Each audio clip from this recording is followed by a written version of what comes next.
어르신 눈 좀 떠보세요. 모두가 잠든 새벽 2시. 퇴근길 발걸음을 멈추게 한 건 어두운 주차장 구석에 웅크린 작고 희미한 그림자였습니다. 숨이 턱끝까지 차오르는 것도 모른 채 지수는 앙상한 노구를 들쳐업고 무작정 발리기 시작했죠. 가족도 신원조차 알 수 없는 막막한 상황 속에서 그녀는 자신의 신용카드를 꺼내 결제를 마치고 뜬 눈으로 병상을 지켰습니다.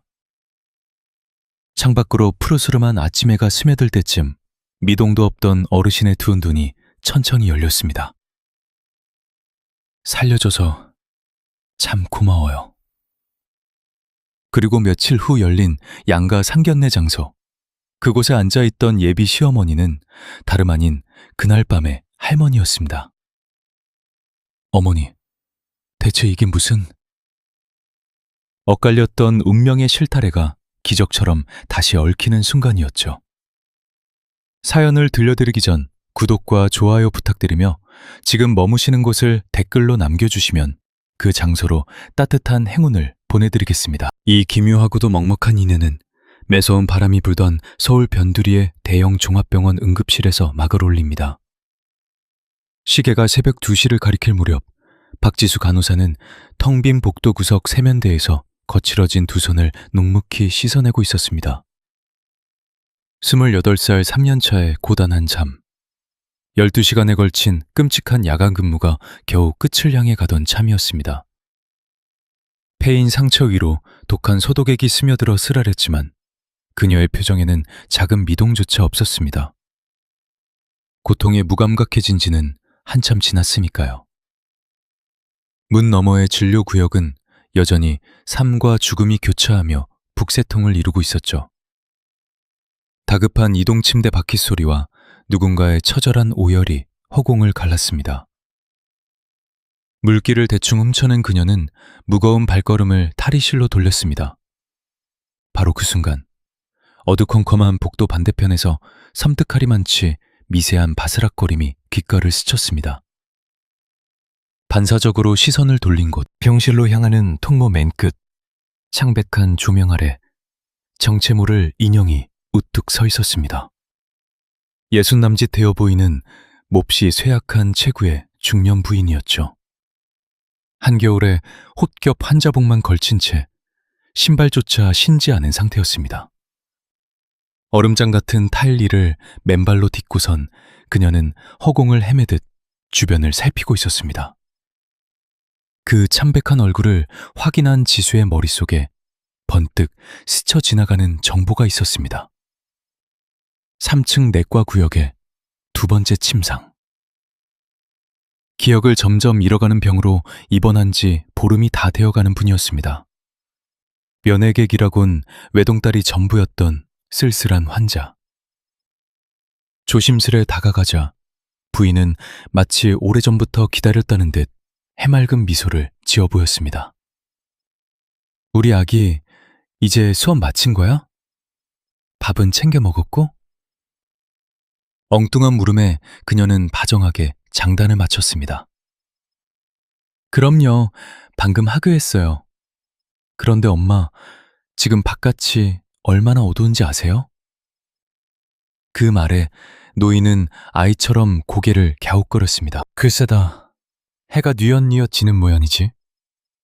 살며시 맞잡은 두 손은 금방이라도 부서질 듯 차갑게 얼어붙어 있었죠.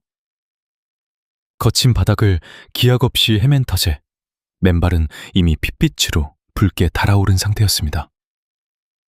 그녀가 다독이듯 속삭였습니다. 지금은 한밤중이랍니다.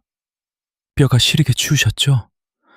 얼른 따뜻한 방으로 모셔다 드릴게요. 노인은 얌전히 내민 손을 꼭 쥐었습니다. 마치 길 잃은 어린아이처럼 몸을 밀착한 채 총총걸음으로 뒤를 따랐죠. 3층 침상에 눕혀 두툼한 이불로 엄발을 녹여드린 뒤 당직자에게 상황을 꼼꼼히 전달하고서야 비로소 옷장 앞으로 돌아올 수 있었습니다. 찌든 유니폼을 벗어던지며 무심코 습관처럼 스마트폰 화면을 켰을 때였습니다. 확인하지 못한 수신 기록이 2건, 모두 같은 번호였죠. 액정 위로 선명하게 찍힌 이름은 어머니 요양원 수납처였습니다. 그 차가운 글자들을 멍하니 응시하던 그녀는 무거운 한숨과 함께 통화 버튼을 짓눌렀습니다. 뚜르르 울리는 기계음이 3번을 넘기자 곧바로 연결음이 끊겼습니다. 수화기 너머로 난처한 기색이 역력한 목소리가 흘러나왔죠. 따님 되시죠? 이런 연락드리기 참 송구스럽습니다만 이번 달 병원비 결제가 계속 미뤄지고 있어서요. 죄인이라도 된 듯 그녀의 목소리가 한없이 기어들어갔습니다. 네, 인지하고 있습니다. 며칠 내로 꼭 마련해 볼게요. 무미건조한 통화가 끝나고 열어본 낡은 지갑 속에는 덩그러니 놓인 얇은 지불카드 하나가 전부였습니다. 그 안에 남은 푼돈이 얼마나 보잘것없는지는 은행 어플을 켜보지 않아도 뼈저리게 알고 있었죠. 피땀 흘려 번 급여의 반은 이미 엄마의 병상 유지비로 징발했고 남은 돈마저 야속한 집세와 각종 고지서가 모두 삼켜버린 뒤였습니다. 쓰디쓴 현실을 지퍼 너머로 가둬둔 채 몸을 일으켰습니다. 폐전문 밖을 나서자마자 살을 애는 듯한 삭풍이 뺨을 후려쳤습니다. 느슨해진 내고모를 턱끝까지 바짝 끌어올리며 그녀는 칠흑 같은 어둠이 깔린 정류장을 향해 터덜터덜 걷기 시작했습니다. 배차 간격조차 가늠하기 힘든 적막한 시간대. 얼어붙은 플라스틱 의자에 주저앉은 그녀는 무릎을 감싸 안은 채 스르르 두 눈을 닫았습니다. 아주 찰나의 달콤한 기절. 5분도 채 지나지 않아 화들짝 놀라며 팍팍한 현실로 깨어나야만 했죠. 쏟아지는 수마에 굴복했다가 유일한 귀가 수단을 허망하게 놓쳐버린 뼈아픈 기억이 너무도 많았으니까요. 저 멀리서 든트닥한 엔진 구동음이 울려 퍼졌습니다. 안도하며 몸을 일으키려는 찰나 주머니 속 불빛이 발작하듯 진동하기 시작했습니다. 애정에 뜬 이름은 오랜 연인인 준혁. 통화 버튼을 스와이프하자 애태우는 남자의 다급한 음성이 쏟아졌습니다. 이제야 퇴근하는 거야? 시간이 벌써 이렇게 됐는데. 피로에 절은 그녀는 애써 덤덤한 척 말을 받았습니다. 응, 막차 타려고 기다리고 있어. 뒷산은 챙겼냐는 그에 이어지는 다정한 물음에 순간 그녀의 목이 메어와 아무런 대답도 할 수 없었습니다. 오후 6시 구내 매점에서 대충 집어든 주먹밥 한 개가 금일 제 위장을 채운 유일한 식사였죠. 대충 챙겼어. 제 덤덤한 대답에 수화기 너머 준혁은 깊은 탄식을 뱉어냈습니다. 속일 생각 마. 쉰 목소리 다 티나니까. 차 끄려고 마중 갈까? 그 다정함에 저는 조용히 도리질 쳤죠. 괜찮아. 막차 타면 돼. 먼저 끊을게. 서둘러 통화를 종료한 뒤 올라탄 시내버스는 텅 비어 적막감만 감돌았습니다. 구석진 창측 좌석에 웅크린 채 저는 얼음장 같은 차창에 뜨거운 이마를 묻었습니다. 서늘한 창밖으로 전멸하는 노란 불빛들을 멍하니 쫓았죠. 꼬박 3년이라는 세월이 이렇게 흘렀습니다. 흰 가운을 처음 걸쳤던 그날 이후 제 삶은 늘 이토록 메마르고 버거운 쳇바퀴에 불과했습니다. 12시간 교대와 끝없는 밤샘 틈틈이 쪼들리는 통장 잔고와 눈덩이 같은 엄마의 요양비, 25 꽃다운 나이에 마주한 엄마의 기억 상실쯤은 제 모든 걸 삼켰죠. 일찌감치 우리 모녀를 버린 아빠의 빈자리엔 의지할 핏줄조차 단 한 명도 남아있지 않았습니다. 철저히 세상에 홀로 남겨진 기분. 이윽고 정류장 안내 방송이 울렸고 저는 무거운 짐을 챙겨 하차했습니다. 비좁은 골목길 끝 허름한 지하방으로 기어들어가듯 향했죠. 도어록을 풀자마자 외투도 못 벗은 채 냉골 바닥으로 꼬꾸라졌습니다. 기계적으로 기상알림을 설정했습니다. 불과 6시간 후면 다시 그 지옥 같은 병동으로 출근해야 했으니까요. 형광등을 끌 기력조차 남아있지 않아 시야를 닫았고 골아 떨어지기까지 30초면 충분했습니다. 그렇게 내일도 모레도 제 삶은 숨막히는 복사본처럼 똑같은 비극을 연주하고 있었습니다. 바로 그 기묘한 새벽이 닥쳐오기 전까지 그저 평범하게 불행한 날인 줄만 알았던 밤이었죠. 교대를 코앞에 두고 탈의실로 발길을 돌리던 찰나 정막을 찢는 비명이 주차장에서 터져 나왔습니다. 도와주세요. 사람이 길에 꼬꾸라졌어요. 순간 발걸음이 얼어붙었다가 곧장 소리가 난 정문 쪽으로 소지품까지 팽개친 채 미친 듯이 내달렸습니다. 어두운 공터 구석, 주차된 자동차 2대의 비좁은 틈바구니에 백발의 어르신이 널브러져 있더군요. 낡아빠진 외투와 흙 묻은 신발, 앙상하게 말라 비틀어진 체구가 빙판 같은 바닥에 위태롭게 웅크린 모습이었습니다. 그 차가운 어둠 속에 구원의 손길을 내밀어줄 타인은 정무했습니다. 비명을 지른 행정실 직원은 절 보자마자 겁에 질려 물러섰고 저는 지체 없이 환자 옆으로 바짝 엎드렸습니다. 경동맥에 다급히 2 손끝을 가져다 댔죠. 희미하게나마 뛰고는 있었지만 몹시 떨리고 엇박자였습니다. 숨은 붙어 있어도 헐떡이기는 얕은 숨결뿐이었고 입가엔 이미 짙은 자줏빛 사색이 돌고 있었어요. 번개같이 양쪽 눈을 까 뒤집어 살폈는데 양측 동공 반응이 일치하는 게 천만다행이었죠. 곧바로 어르신 귓가에 입을 바짝 대고 소리쳤습니다. 제 목소리 아시겠어요? 병원 사람이에요. 살려드릴 테니 버티세요. 끄덕이듯 떨리는 주름진 입술 사이론 아무런 음성도 새어나오지 못했습니다. 제가 획 고개를 돌려 멀뚱히 선 직원에게 고함쳤습니다. 빨리 응급팀 띄우라고 무전쳐요. 심장 멎기 일보 직전이라고요. 그가 허둥지둥 전화를 거는 동안 제 몸은 이미 본능적으로 반응했습니다. 굳어가는 체구를 살짝 틀어 제 어깨를 밀어넣었죠. 구급대 이동 침대를 마냥 기다리다간 골든타임을 놓칠 게 뻔했거든요. 젖먹던 힘까지 짜내 들쳐업은 60무렵의 할머니는 깃털처럼 가벼워 들에 제 심장이 쿵 내려앉았습니다. 정상적인 식사를 유지해온 성인 여성의 무게라고는 도저히 믿기지 않는 앙상함이었죠. 압착같이 이를 물고 달리기 시작했습니다.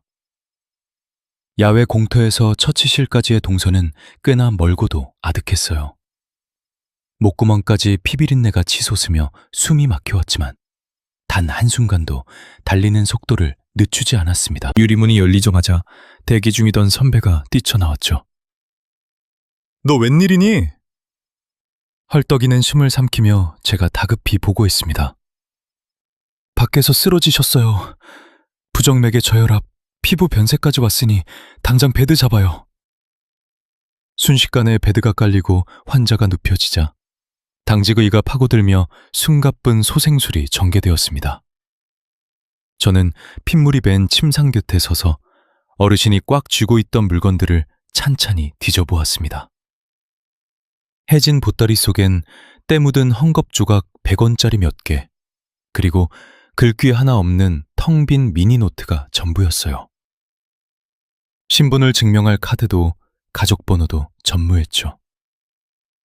그때 행정 담당자가 제 등 뒤로 슬며시 다가왔습니다. 그가 귓속말로 속삭였습니다. 가족 안 나타나면 행여병자로 넘겨야 해. 저는 그저 창백하게 누워 계신 노인만 응시했죠. 호흡기가 채워지고 굵은 바늘이 혈관을 뚫는 혼비백산 속에서 유독 제 눈엔 툭 떨어진 어르신의 앙상한 손만 들어왔습니다. 굵은 마디마디마다 깊게 팬 굳은 살이 가득했죠. 평생을 고된 노동으로 지새운 우리 엄마의 2 손을 쏙 빼닮아 있었습니다. 제가 입술을 뗐습니다. ud어내주세요. 수납은 제 앞으로 달아두시고요. 직원이 황당하다는 듯 멈칫거리더군요. 생판 남인데 왜 네가 독박을 써? 저는 고개를 번쩍 치켜들고 흔들림 없는 눈빛으로 쏘아붙였습니다. 잔말 말고 빨리 살리기나 하세요. 원무과 직원의 추궁은 멈췄고 1차적인 조치를 마친 백발의 노파는 집중 관찰구역 깊숙한 병상으로 눕혀졌습니다. 바닥을 치는 혈압 수치에 당 수치마저 위태로워 당장 심층적인 검사가 시급한 아찔한 상황이었습니다. 지수의 낡은 지갑에서 나온 신용카드가 창구 너머로 향하던 찰나 그녀의 손끝이 미세하게 떨렸습니다. 통장 바닥이 드러난 걸 뻔히 알면서도 결국 결제기에 카드를 꽂아 넣자 묵직한 기계음이 공간을 갈랐습니다. 결제가 떨어졌습니다. 출력된 종이를 챙겨 넣은 그녀는 무거운 구두를 끌고 병실 앞 간이 의자에 주저앉았습니다. 정규 업무가 끝난 지는 이미 60분이나 지났고 막차는 끊겼으며 치매 걸린 모친의 병원비 통장은 한층 더 얄팍해져 버렸습니다. 차가운 형광등 불빛을 멍하니 응시하던 그녀는 이내 체념한 듯 푹 숙인 얼굴을 쓸어내렸습니다. 그렇게 딱딱한 의자에서 꼬박 밤을 지새우며 60분 간격으로 병상 곁을 맴돌며 상패를 살폈습니다. 다행히 노파의 바이탈 사인이 정상을 되찾았고 동이 트기 전 새벽 4시 무렵부터는 숨소리마저 평온해졌습니다. 파르르 떨리던 주름진 눈꺼풀이 마침내 걷히고 창밖으로 여명이 스며들 즈음 할머니가 의식을 회복했습니다. 곁을 지키던 지수가 조심스레 의식이 돌아왔는지 묻자 주름진 얼굴이 천천히 그녀를 향해 돌아갔습니다. 방금 깨어난 사람치고는 소름 돋을 만큼 형형하고 깊은 눈망울로 노파가 굳게 닫혀있던 마른 입술을 뗐습니다. 낯선 공간에 대한 질문이 떨어지자마자 지수는 전날 밤 차가운 주차장 바닥에서 쓰러진 채 발견되었음을 차분히 일러주었습니다. 놀란 가슴을 진정시키려는 위로에 상대는 무언가 깊은 상념에 잠긴 듯 미간을 좁히더니 이내 쉰 목소리를 내뱉었습니다. 짧은 감사 인사 외에는 묵묵부답이었습니다. 애타게 가족의 연락처를 캐물어도 굳게 담은 입술은 열리지 않았습니다. 거칠어 묻는 질문에도 그저 힘없이 좌우로 고갯짓만 할 뿐이었습니다. 성함을 여쭤보자 노파는 묘한 눈빛으로 지수를 응시하더니 이내 먼 허공으로 시선을 던져버렸습니다. 끝내 신원을 알아내는 것은 포기해야 했습니다. 아침 햇살이 비치자 완전히 기력을 찾은 것을 보고 빈 차를 수배했습니다. 차비마저 본인 지갑에서 치른 그녀는 뒷좌석에 노파를 모시며 연락처가 적힌 종이를 고이 접어 몰래 품속에 찔러 넣어 주었습니다. 차 문이 닫히기 직전 거칠고 마른 두 손이 불쑥 뻗어와 지수의 온기를 움켜쥐었습니다. 뼈가 으스러질 듯 간절한 악수는 찰나에 끝났고 마지막까지 어떠한 음성도 남기지 않았습니다. 매연을 뿜으며 멀어지는 차량이 골목 뒤로 완전히 자취를 감출 때까지 지수는 그 자리에 망부석처럼 서 있었습니다. 짙은 한숨을 내뱉은 뒤에야 무거운 발걸음을 이끌고 다시 소독약 냄새가 진동하는 건물 안으로 발을 들였습니다. 그것으로 인연은 끝인 줄 알았습니다. 그저 흔해 빠진 고단한 일상의 한 페이지로 넘겨질 사건이었습니다. 억울하게 야근을 하고 생돈을 날린 데다 수면 부족까지 겹친 몹시 재수없는 하루의 표본일 뿐이었으니까요. 하지만 운명의 장난처럼 불과 3일 뒤 두 사람의 궤적은 다시 얽히고 맙니다. 지난 72시간 동안 지수를 둘러싼 쳇바퀴 같은 삶은 단 1mm도 엇나가지 않았습니다. 아침 6시면 어김없이 눈을 떠 만원 버스에 몸을 싣고 작업복을 꿰어 입은 뒤 숨가쁘게 밤사이의 기록들을 살피며 회진을 도는 일상이었습니다. 끼니는 군기일수요. 끼케야 매점 빵 조각이었고 운이 따라줘야 구내식당 밥을 삼키거나 보통은 인스턴트로 때우기 십상이었습니다. 그러니 3일 전 밤의 미스터리한 불청객에 대한 기억은 뇌리에서 까마득히 씻겨나간 지 오래였습니다. 생사가 오가는 전쟁터에서 수십 명의 환자를 스쳐보내며 누군가는 지워지고 또 누군가는 흐릿한 흉터로만 남기 마련이니까요. 유독 잔상이 짙게 남은 백발의 손님이었음에도 당장 눈앞의 현실이 버거워 감상에 젖을 템 따윈 허락되지 않았습니다. 숨막히는 아침 진료 지원을 끝내고 텅 빈 위장을 부여잡은 채 적막한 복도를 가로지르던 참이었습니다. 전쟁 같은 오후 일과가 터지기 전까지 지수에게 허락된 휴식은 고작 30분 남짓. 싸구려 캔커피 하나에 의지한 채 후미진 2층 끄트머리에 햇살 드는 창틀을 피난처 삼아 걷던 길이었습니다. 단 몇 분만이라도 다리품을 쉬게 하려던 그 순간 익숙하면서도 이질적인 실루엣이 시선에 콱 박혔습니다.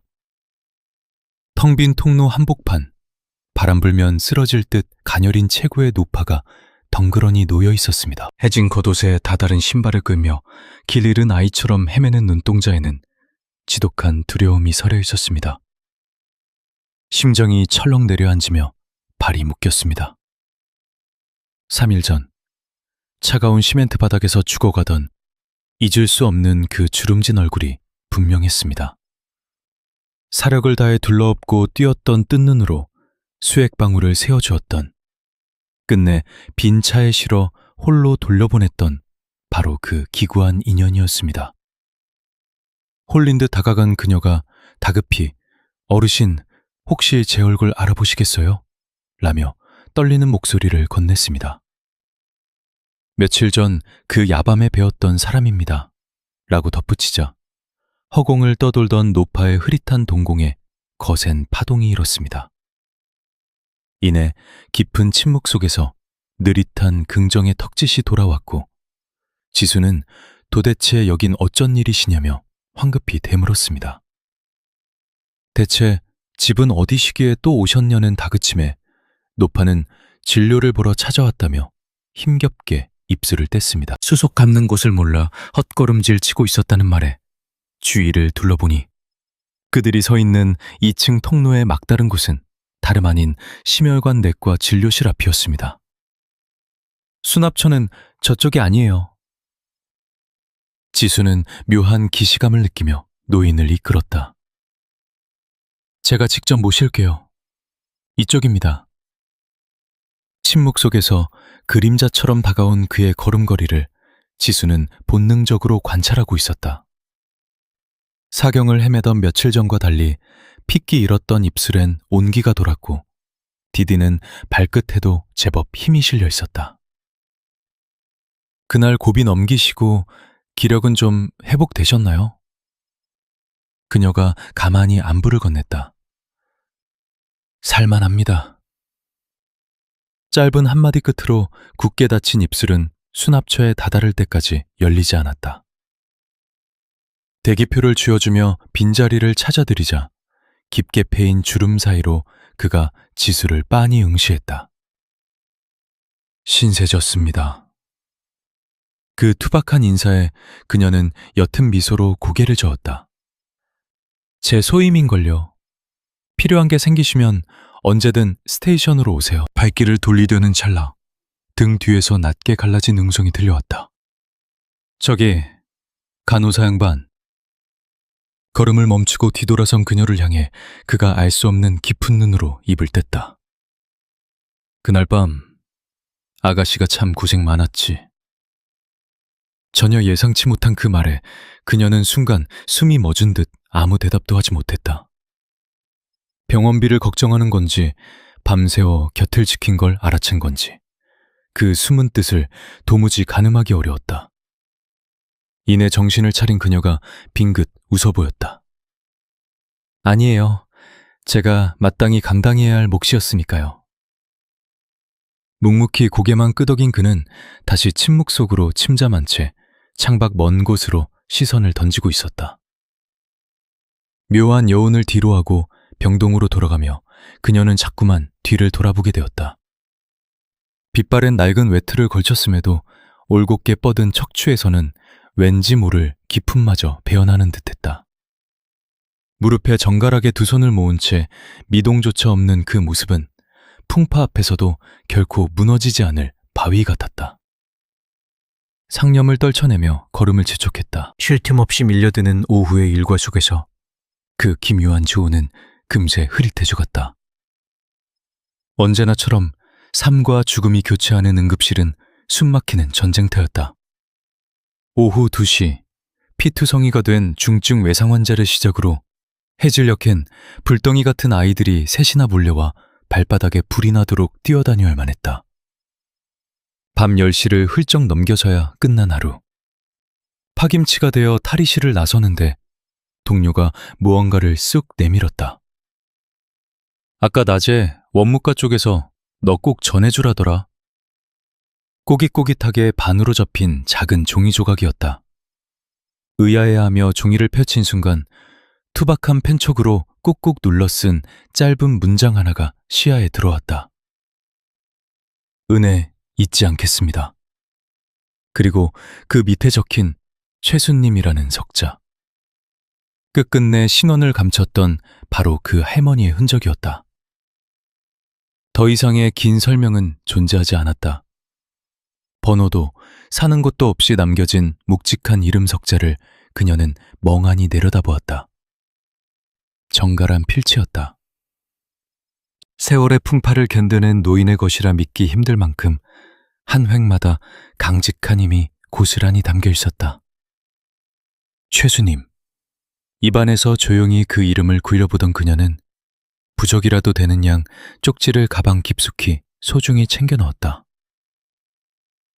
막차의 창문에 기대어 어둠이 깔린 거리를 보는데 낮에 마주쳤던 그 깊고 서늘한 눈동자가 자꾸만 눈앞에 어른거렸다. 입술은 무거웠으나 영혼을 꿰뚫어 보는 듯한 그 안광만큼은 형형하게 빛나는 분이셨습니다. 생의 끝자락에서도 두려움 없던 그 눈빛.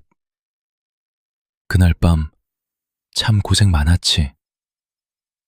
귓가에 맴도는 그 알 수 없는 위로에 코끝이 찡해져 차가운 유리창에 얼굴을 묻었다. 이내 정적을 깨고 정류장에 도착했다. 가로등 불빛이 희미한 골목을 지나 퀴퀴한 반지하 방으로 걸음을 옮기는데 주머니 속 휴대전화가 짧은 진동을 울렸다. 준혁이었다. 오늘도 버티느라 고생했어. 끼니는 거르지 않았지? 다정한 안부에 메말랐던 입가에 픽 웃음이 번졌다. 대충 챙겼어. 이제 자려고. 합신을 보내고 깜깜한 냉골방에 들어선 그녀는 짐을 내팽개치듯 두고는 그대로 벽에 무너져 내렸다. 단 1분도 두 다리로 버틸 힘이 없었다. 그저 차가운 장판 위에 쓰러져 영원히 눈을 감고 싶을 만큼 지독한 하루였다. 하지만 야속하게도 정적을 깨고 다시금 벨소리가 어둠을 가를 뿐이었다. 화면을 밝히는 이름 석자에 간신히 통화 버튼을 누르자 익숙하고도 무거운 목소리가 흘러나왔다. 중요하게 나눌 얘기가 있어. 그녀가 힘없는 목소리로 되물었고 수화기 너머엔 잠시 긴장 어린 침묵이 맴돌았다. 저번에 말했던 우리 집 인사 가는 거 이제 더는 피하지 말고 뵙자. 그 순간 지수의 세상은 멈춘 듯 고요해졌다. 정막을 깨고 그가 서둘러 말을 이었다. 내가 중간에서 다 알아서 할 테니까 걱정 마. 겁먹을 필요 없어. 가벼운 식사 자리일 뿐이야. 조금만 시간을 줘. 힘겹게 통화를 마친 뒤 그녀는 까마득한 허공만 올려다보았다. 그와 인연을 맺은 지도 벌써 2년 남짓. 병동 생활을 이리저리 치이던 2년차 신규 시절이었다. 억수같이 비 쏟아지던 날 병원 앞 편의점에서 우연히 우산을 나눠 쓴 얄궂은 우연이 모든 것의 발단이었다. 종처럼 곁을 내주지 않고 가시를 세웠던 그녀의 지독한 방어 기제도 그는 그저 바다 같은 품으로 끌어안아 주었다. 병석에 누운 어머니의 앙상한 손을 맞잡아준 사람도, 과로로 혼절했던 새벽 내내 병상을 지키며 눈물 지었던 사람도 오직 그뿐이었다. 30살의 평범한 무역업 종사자인 준혁은 눈에 띄는 재주는 없었으나 늘 변함없이 곁을 지키는 바위 같은 사내였습니다. 짙은 어둠이 깔린 새벽녘, 고된 밤샘 근무를 끝낸 지수의 발길이 닿는 곳엔 언제나 그가 서 있었죠.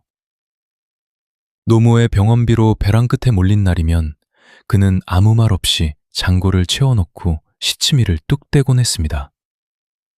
날선 감정을 쏟아낼 때도 묵묵히 품어주었고, 침묵의 늪에 빠진 날엔 그저 조용히 온기를 나누어 주었습니다. 이토록 헌신적인 연인이었지만 그녀는 상경례라는 문턱 앞에서 번번이 뒷걸음질만 쳤습니다.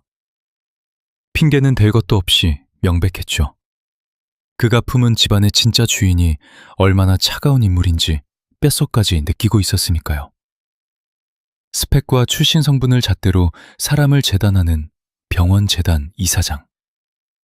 연인에게 넌지시 전해 들은 그 이름의 무게는 너무나 무거웠습니다. 사실 그녀의 일터가 바로 자기 일가의 소유라는 진실을 그 역시 오래전부터 눈치채고 있었죠. 그럼에도 입을 굳게 다문 까닭은 그 사실이 그녀의 여린 어깨에 얼마나 큰 짐이 될지 훤히 보였기 때문입니다. 빛 안 드는 습한 방, 기억을 잃어가는 노모, 눈덩이 같은 빛. 이 비루한 처지를 알렸을 때 쏟아질 냉대는 안 봐도 비디오였습니다. 배구의 천사, 그녀의 직업은 간호사였습니다. 남들은 번듯한 전문직에 밥 굶을 일 없는 든든한 일자리라며 축혀 세우곤 했죠. 허나 실상은 지옥이었습니다. 생미 현상조차 참고 뛰어야 하는 12시간의 사투 속에서 온갖 사람들에게 감정 쓰레기통 취급을 받는 굴레였으니까요. 그렇게 뼈를 깎아 번독마저 노모의 병원비로 고스란히 빠져나가고 나면 지갑은 늘 텅 비어 있었습니다. 연인은 이 처절한 삶을 보듬어 주었지만 권력자인 그의 부친은 전혀 다른 세상 사람이었죠. 깊은 한숨을 내쉬며 고민해보겠다 대답은 했으나 그녀의 가슴 깊은 곳에서는 이미 답을 짐작하고 있었습니다. 숙명처럼 다가올 관문이었고 영원히 도망칠 수만은 없는 노릇이었으니까요. 맹목적으로 인내해준 그 애틋한 세월을 생각하면 이제는 용기를 내어 마주해야만 했습니다. 오직 막연한 공포만이 앞을 가렸죠. 이 이야기의 끝이 파국일 거라는 불길한 예감이 온몸을 휘감고 있었거든요. 날이 밝아오고 여느 때처럼 고단한 몸을 이끌고 일터로 발걸음을 옮겼습니다. 늘 똑같이 굴러갈 줄 알았던 하루. 하지만 그날의 공기는 불길한 폭풍의 전조처럼 병동 전체를 소용돌이치게 만들었습니다. 오전 10시 정각. 피 묻은 장갑을 벗고 세면대에서 물을 틀었을 때였습니다. 복도 저편에서 심상치 않은 고성이 터져 나왔습니다. 단일한 메아리가 아니었죠. 다수의 웅성거림이 파도처럼 밀려오자 세차게 뛰는 심장을 안고 조용히 시선을 돌렸습니다. 시야에 들어온 건 응급센터 회전문이었습니다. 말끔한 수트 차림의 사내가 성큼성큼 난입하고 있었죠. 50대 중반으로 추정되는 그의 안색은 분노로 핏발이 서 있었고 동행한 여성의 발걸음 역시 다급했습니다. 중년의 남성은 다짜고짜 원무과 데스크를 거세게 내려치며 벼락 같은 고함을 질렀습니다. 당장 그 담당자 끌어내! 사색이 된 원무 직원이 떨리는 목소리로 응수했습니다. 보호자님, 진정하시고 사유를 알려주셔야 조회가 가능합니다. 그는 유리를 부술 듯 압박하며 으르렁거렸습니다. 이틀 전 여기서 내 마누라가 응급처치를 받았단 말이야. 근데 집에 가자마자 사경을 헤맨다고. 너희들이 사람 하나 잡을 뻔한 거 아니냐고. 여슬퍼런 분노가 찬물을 끼얹듯 공간을 얼렸습니다. 문 너머로 쏟아지는 폭언을 들으며 물기를 닦아내는 그녀의 뇌리에 섬뜩한 기억의 파편이 스쳤습니다. 정확히 이틀 전 해질녘 최고급 병실에서 다급히 실려온 이의 동선을 자신이 직접 가이드했던 사실이 떠오른 겁니다. 심장을 부여잡고 극심한 흉통을 호소하던 50대의 귀부인이었죠. 바이탈 사인을 체크해 주치의에게 넘겼을 뿐 핵심 진료는 의사의 몫이었고 본인은 그저 옆을 지켰을 따름이었습니다. 모든 과정이 매끄럽게 끝났다 믿고 있던 찰나 파트장 강미숙이 날선 표정으로 문을 열고 들어왔습니다. 차갑게 가라앉은 음성이 허공을 갈랐습니다. 박 선생, 당장 면담실로 와요. 무거운 발을 이끌고 따라 나서자 그녀를 인기척 없는 사각지대로 거칠게 끌어당겼습니다. 숨막히는 침묵 끝에 날아든 질문. 이틀 전 오후에 4번 베드 거쳐간 사람 똑똑히 기억나죠? 네, 흉부 압박감으로 오셨잖아요. 무사히 조치 끝내고 상급 병실로 모셨는데요. 상사의 미간이 일그러졌습니다. 지금 그쪽 남편이 병원을 엎어버리겠다며 의료 과실로 고발하겠답니다. 우리가 약물을 오투여했다면서요? 억울함에 목이 맨 그녀가 즉각 반박했습니다. 말도 안 돼요. 결단코 아닙니다. 제 역할은 기본 수치 확인뿐이었고 투약은 철저히 매뉴얼을 따랐다고요. 병명 섞인 절규에 상사가 쐐기를 박았습니다. 저 밖에서 난동 부리는 사람, 재단 최고 권력자의 막역한 친구라고요. 빗기가 가시는 서늘한 정적. 모든 건 차트에 명백히 남아 있습니다. 항변했지만 상사의 번뜩이는 눈망울에는 네가 모든 걸 뒤집어 써야 할지도 모른다는 지독한 선고가 담겨 있었습니다. 진실 여부는 애초에 중요하지 않다는 기묘하고 서늘한 시선이었습니다. 수간호사 강미숙의 지시는 건조했습니다. 평소처럼 일하되 당분간은 숨죽여 지내라는 경고였죠. 그 알 수 없는 통보가 끝이었습니다. 제자리로 돌아와 아침 내내 기계처럼 업무에 매달렸습니다. 하지만 공기부터가 섬뜩하게 달라져 있었죠. 병동 식구들은 일제히 약속이라도 한 듯 제 시선을 피했습니다. 웅성거리던 소리도 제가 다가가는 순간 거짓말처럼 차갑게 얼어붙곤 했으니까요. 지난 3년을 함께 동고동락한 사람들이었습니다. 고된 밤샘 근무 속에서 새벽 2시면 캔컨 커피의 온기를 나누던 이들이었죠. 억지 부리는 보호자들 몰래 화장실에서 울 때면 말없이 등을 쓸어내려 주던 따뜻한 손길들이었습니다. 그런데 그 익숙했던 얼굴들이 순식간에 낯선 타인처럼 저를 외면하고 있었습니다. 전 그 기이한 고립을 애써 모른 척 버텨냈습니다. 정적이 흐르는 점심시간, 직원 식당 구석에 빈 의자가 하나 보였습니다. 식판을 든 채 다가가는 순간 앞자리에 두 사람은 유령을 본 것처럼 황급히 자리를 떴습니다. 텅 빈 식탁에 홀로 남겨졌습니다. 숟가락을 놓을 때까지 귓가를 맴도는 건 지독한 침묵뿐이었습니다. 해가 기울자 본격적인 사내 취조가 열렸습니다. 원무팀은 이틀 전에 그 처치 상황을 토시 하나 틀리지 않게 복귀하라고 다그쳤죠. 저는 조각난 기억을 끌어모아 최대한 이성적으로 당시 정황을 짚어나갔습니다. 차트를 대조한 결과 제 기억과 기록은 한치의 오차도 없었죠. 주치의 역시 분료가 추궁을 받았습니다. 담당의마저 의학적인 처치나 제 보조 과정에는 어떤 결함도 없었다고 명확히 지문해 주었습니다. 그럼에도 이 기이한 폭풍은 멈추지 않았습니다. VIP 병실의 그 남자는 오후 늦게 다시 로비에 나타났죠. 이번엔 원장실 문을 부술 듯이 두드리며 분노를 쏟아냈습니다. 아내의 손끝이 저린 건 전부 그날 응급실의 잘못된 처치 때문이라는 터무니없는 생떼였습니다.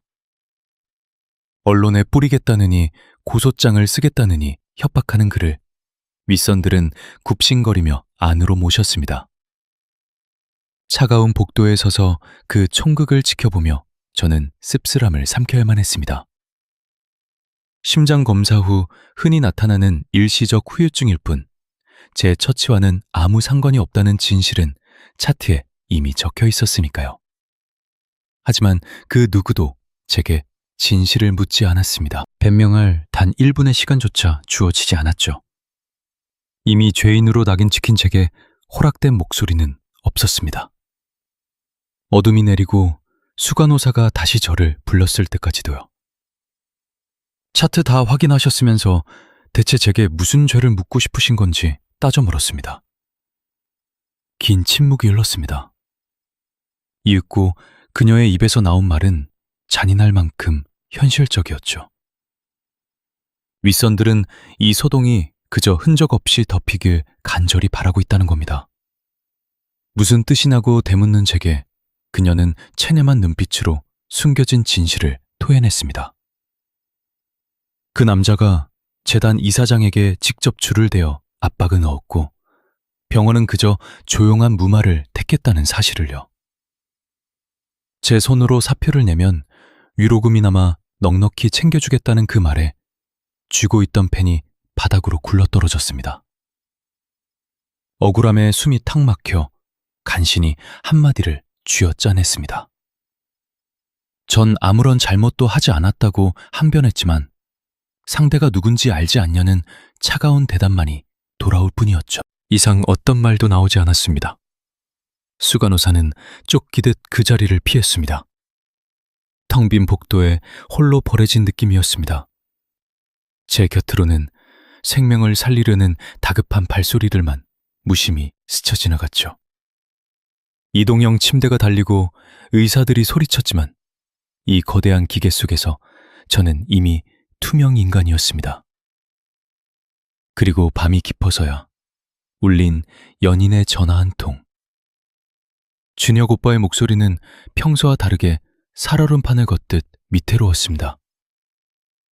시아버님이 될 분에게서 연락을 받았다는 말에 저는 불길한 예감을 애써 누르며 되물었죠.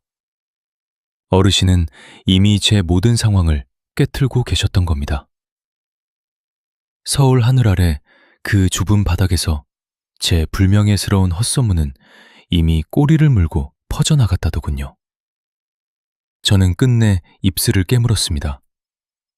어르신께서 다가오는 상견례 일정을 기약 없이 미루자고 하셨다는 말을 오빠는 참 힘겹게 전했습니다.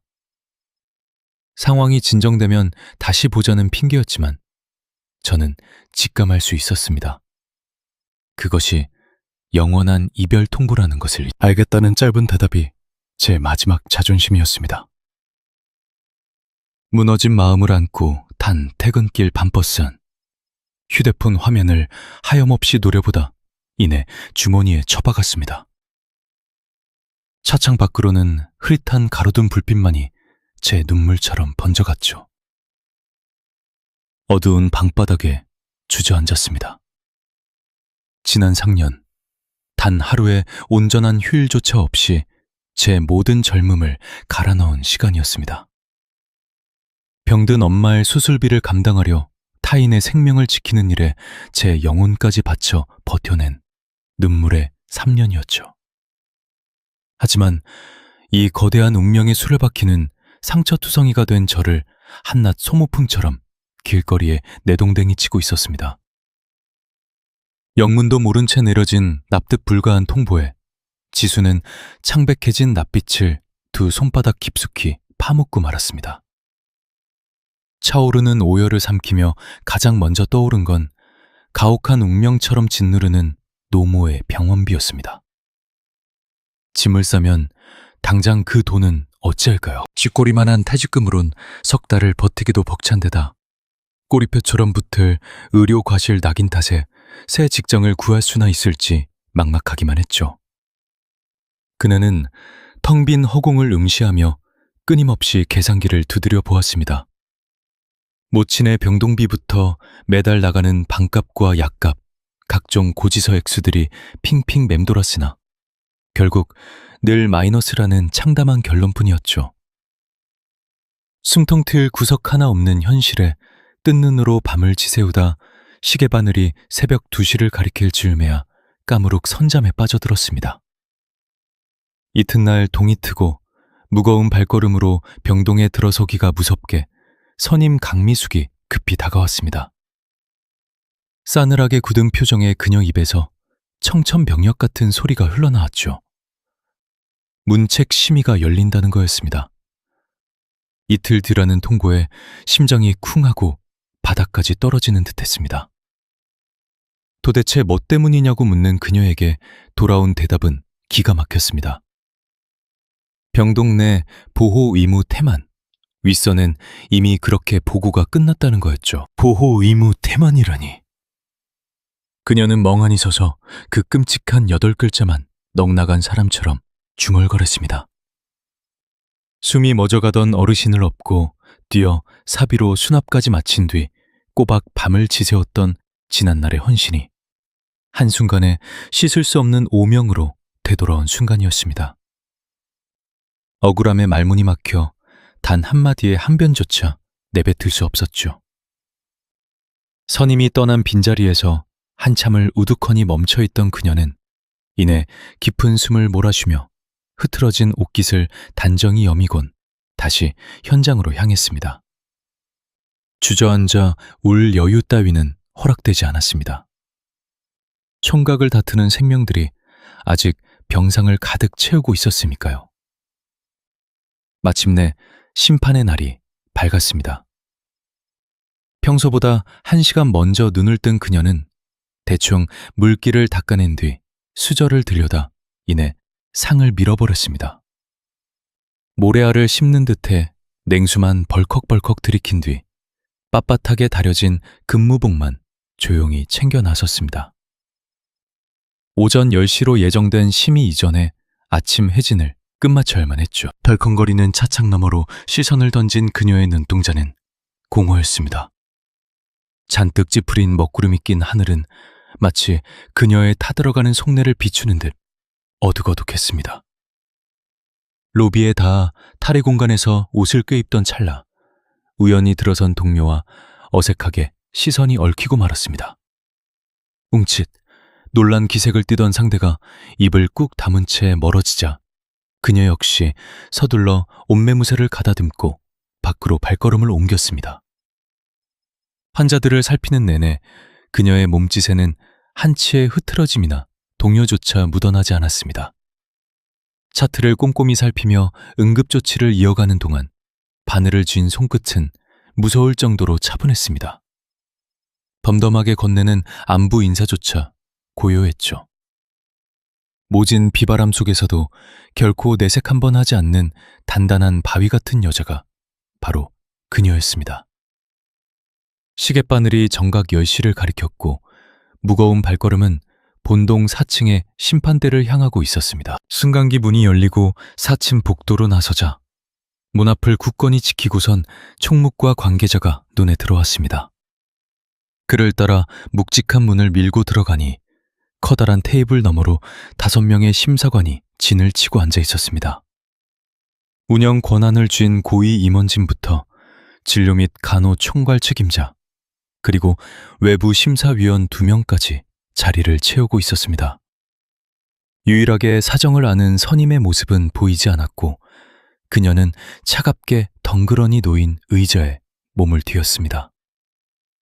진료 총괄이 날카로운 눈빛으로 차트를 넘기며 왜 이곳에 불려왔는지 아느냐고 쏘아붙이자 짧은 침묵 끝에 입을 열었습니다. 네 보호 의무를 저버렸다는 명목이라고 전해 들은 바 있습니다.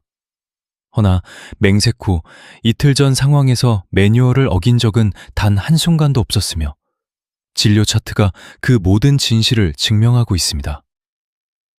문서야 당연히 살펴봤지만 문제는 가족 측에서 제기한 수상한 추가 불만 사항이 접수됐다는 겁니다. 바늘을 꽂는 과정에서 최소 2번 넘게 혈관을 찌르며 실수를 범했다는 일방적인 억측이 담겨 있었죠.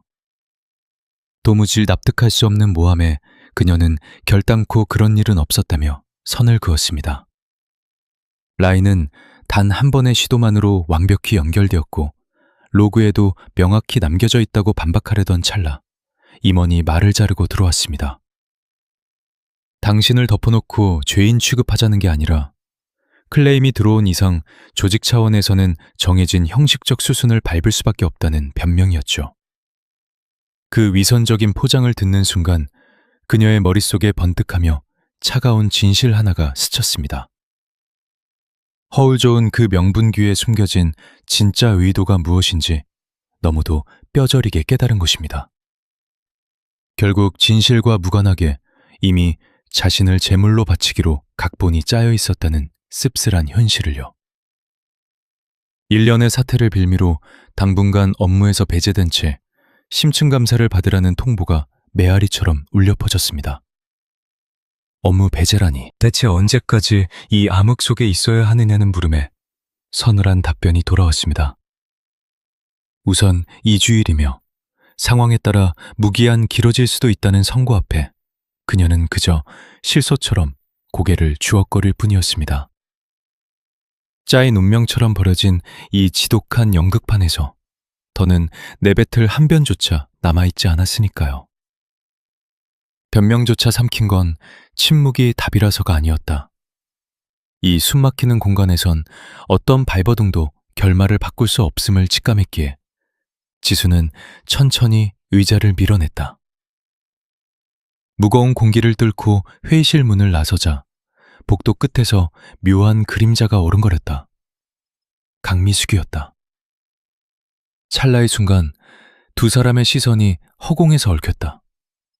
한때 따뜻했던 그 눈동자가 파르르 떨리더니 이내 얼어붙어 유령을 보듯 차갑게 스쳐 지나갔다. 서늘한 지하 탈의실로 빨려 들어가듯 걸음으로 옮겼다. 그녀를 증명하던 하얀 유니폼을 벗어던지고 초라한 현실의 옷을 걸쳤습니다. 철제 캐비닛에서 토해낸 짐은 고작 작은 가방 하나뿐이었다. 휘말리며 버티어온 3년치 생존기가 그 비좁은 틈으로 구겨졌다. 철컥. 차가운 자물쇠가 맞물리는 소리는 그녀의 세상이 닫히는 선고와 같았습니다.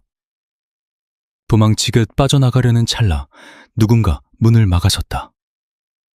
익숙한 동료가 겁먹은 새처럼 떨리는 목소리로 속삭였다. 나는 알아. 네가 한 짓 아니라는 거. 지수의 창백한 입술 위로 공허한 미소가 번졌다. 고마워. 얄팍한 구원은 그것으로 끝이었다. 더 이상의 기적은 없었고 지수 역시 헛된 희망을 품고 서성이지 않았다. 유리문을 밀고 나오자 칼바람이 뺨을 때렸다. 발걸음을 멈추고 거대한 괴물 같은 병원 건물을 멍하니 올려다보았다. 3년. 자그마치 1000일이 넘는 시간 동안 이 서늘한 뱃속에서 청춘을 불태웠다. 덜덜 떨며 첫 가운을 입던 날, 피비린내 나던 야간 당직, 죽어가는 환자의 숨통을 제 손으로 틔웠던 경이로운 순간. 그 찬란하고 처절했던 과거의 파편들이 저 불 켜진 창문 뒤에 여전히 맴돌고 있었다. 교복 대신 간호복을 택한 순간부터 이 길은 유일한 구명줄이었다. 숨막히는 학자금 대출의 늪에서 허우적대며 책을 팠다. 뼈가 부서지도록 2개의 아르바이트를 전전했다. 가혹하게도 졸업식 날 어머니의 치매 진단이 떨어졌고 그녀는 벼랑 끝에서 취업을 서둘렀습니다. 숨 돌릴 틈조차 사치였다. 수단과 방법을 가리지 않고 당장 돈을 거머쥐어야만 했다. 이 거대한 병원의 합격증을 쥐고서야 가혹한 운명을 피했다고 믿었다.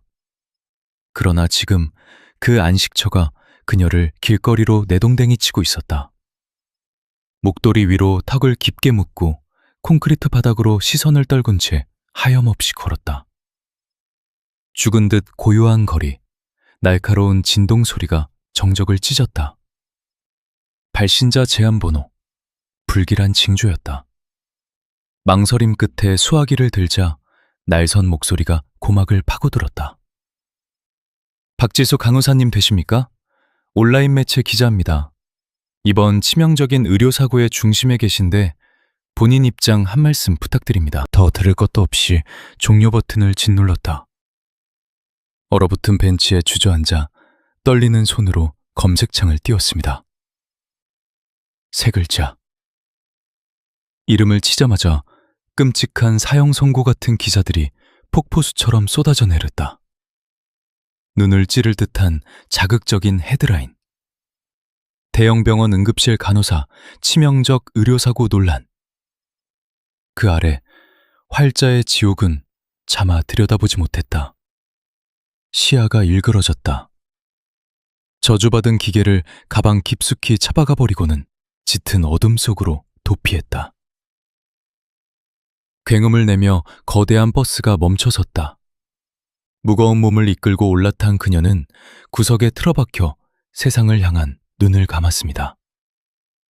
이정표는 오직 요양원을 가리키고 있었다. 텅 빈 눈동자로 자신을 본다 해도 그저 어머니의 온기가 미치도록 그리웠습니다. 같은 공기라도 마셔야 살 것 같았다. 소독약 냄새가 밴 복도를 지나 익숙한 병실 문을 밀었다. 창백한 오후의 햇살 아래 노파가 앉아 있었습니다. 낯선 방문객을 발견하고는 아이처럼 해사한 웃음을 피워올렸습니다. 뜨거운 덩어리를 삼키며 지수가 숙석했다. 엄마, 나야. 노파가 갸웃거렸다. 어이구, 뉘신데 왔소. 밥은 챙겼고? 소리 없이 고개만 끄덕였다. 생명을 불어넣어준 이에게 자신은 그저 스쳐가는 낯선 그림자일 뿐이었습니다. 그러나 운명의 잔인한 역설이게도 세상 그 누구보다 이 불청객을 가장 진심으로 반겨주는 건 바로 기억을 잃은 어머니였습니다. 기억의 지우개는 너무도 철저했다. 낡은 의자를 당겨 앉은 지수는 말없이 어머니의 바스러질 듯한 손을 감싸 쥐었습니다. 앙상한 나뭇가지처럼 쭈글쭈글한 촉감이었다. 한때 그녀의 세상을 지탱해주던 곱고 보드랍던 손과는 너무도 달랐다. 아침마다 머리를 따아주던 다정한 손길, 열병에 시달리던 공포의 밤 불덩이 같은 이마를 식혀주던 바로 그 손이었습니다. 사라져가는 온기에 매달린 채 지수는 짓누르는 참담한 현실을 짙은 침묵 속으로 가라앉혔었습니다. 낙엽을 멍하니 보던 어머니가 문득 중얼거렸다. 우리 지수가 오늘따라 왜 이리 안 오나 몰라. 둑이 무너지듯 지수의 눈시울이 붉어졌다. 터져나오는 오열을 억누르며 부서질 듯한 목소리를 쥐어짜냈다. 조금 있으면 올 거예요. 어머니의 눈가에 애틋한 슬픔이 고였습니다. 참말로 착한 내 새끼인데 몹쓸 세상 만나 고생이 이만저만이 아니여. 피가 나도록 입술을 짓깨물다 도망치듯 빠져나와 그제야 소리 죽여 오열했다. 텅 빈 복도는 거대한 무덤 같았다. 얼음장 같은 벽에 기대어 눈이 시리도록 형광등 불빛만 하염없이 바라보았다. 완벽하고도 끔찍한 고립이었다. 등을 맡길 동료도 지켜주던 직장도 잿더미가 되어 사라졌다. 어머니는 과거에 갇혔고 준혁의 아버지는 비겁하게 숨었으며 세상은 활자로 된 광장에 그녀를 살인자로 매달았다. 피토하며 쌓아올린 3년이라는 모래성이 단 한 번의 파도에 흔적도 없이 쓸려갔다. 그 지독했던 하루의 끝이었다. 짙은 어둠이 깔린 반지하 방으로 기어든 지수는 숨쉬는 것조차 버거워 차가운 장판 위에 쓰러지듯 주저앉았습니다. 허기를 채울 의지도 없었다. 그저 짙은 침묵 속에서 벽의 한기가 뼛속까지 스며들도록 하염없이 몸을 웅크린 채 앉아있을 뿐이었습니다. 짙은 어둠이 방을 삼키는 줄도 모른 채 그녀는 미동조차 없이 웅크려 있었습니다. 유령처럼 번쩍이는 액정 불빛만이 정적을 깼고 낯선 발신자의 부재중 통화가 2건 더 쌓였죠. 필시 하이에나 같은 언론이겠죠. 액정을 엎어둔 채 지수는 칠흑 같은 정막 속으로 침잠했습니다. 내일은 존재하는 걸까? 2주의 징계가 끝난들 다시 흰 가운을 입고 병동을 누빌 수나 있을지. 어쩌면 숨 돌릴 틈도 없이 제 발로 나가라며 목을 조여올지도 모를 일이었죠. 억울한 살인자라는 주홍 글씨가 새겨진 마당에 이직은 언감생심 꼬리에 꼬리를 무는 절망뿐이었습니다. 사방이 막힌 미궁수. 문득 정막을 가르고 울려 퍼진 연인 준혁의 목소리가 들려왔습니다. 우리 결혼 허락받자. 아버지는 내가 어떻게든 돌려 세울게. 당황한 그녀가 입을 떼기도 전 그의 단호한 진심이 수화기 너머로 전해졌죠. 가장 비참한 순간이야말로 곁에 있어야지. 멍하니 허공을 응시하던 그녀가 갈라진 음성으로 되물었습니다. 후회하지 않겠어? 그러자 그는 모든 화살을 자신이 막아내겠다며 방패를 자처했습니다. 두 눈을 질끈 감으며 밀려오는 운명을 받아들이듯 그녀는 짧은 수긍의 숨을 내쉬었습니다. 통화가 끊긴 뒤에도 차가운 기기를 부여잡은 손끝이 떨렸습니다. 벼랑 끝에서 혼담이라니 기이한 모순이었죠. 그럼에도 그 투박한 온기만큼은 진짜였기에 위태로운 밧줄이라도 생명줄처럼 꽉 쥐고 싶어졌습니다. 운명의 수레바퀴가 구르듯 약속된 날짜가 바뀌었고 마침내 결전의 전야가 어김없이 찾아왔습니다. 낡은 옷장문을 열었지만 달아빠진 병원복과 늘어진 일상복뿐 그녀의 초라한 현실만 쏟아질 듯했죠. 구석에 처박혀 있던 빛바랜 네이비색 원피스 한 벌. 수년 전에 먼지 쌓인 기억을 간신히 끄집어냈습니다. 그의 지난 생일을 함께했던 흔적이었죠. 그제 앙상해진 몸 탓에 품이 겉돌았지만 결 도리가 없었습니다. 정적을 깨는 진동소리, 어김없이 다가온 연인의 다정한 부름이었습니다. 내일 12시 약속 장소에 내가 먼저 나가 있을게. 아버님의 의중을 묻는 질문에 수화기 너머로 묘한 침묵이 흘렀습니다. 무거운 공기를 깨고 간신히 전했다는 짧은 대답이 돌아왔습니다. 반응을 되묻자 참석하시겠다는 몸이 건조한 통고뿐 어떠한 환대나 축복의 기색은 조금도 묻어나지 않았죠. 그저 자리에 나오겠다는 서늘한 사실만이 유일한 진실이었습니다. 이윽고 그녀가 입을 뗐습니다. 나 전부 털어놓을 거야. 불명예스러운 징계도 언론의 조롱거리도 한치의 거짓 없이 맨 얼굴로 마주치고 싶어. 상처를 끌어안듯 마음대로 하라는 든든한 지지가 돌아왔습니다. 이 만남 자체가 산산조각 날지도 몰라.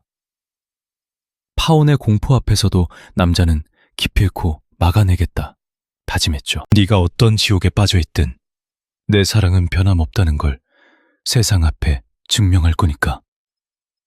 벅차오르는 감정에 목이 맨 사이 내일을 기약하는 끝 인사와 함께 기계음만 덩그러니 남았습니다.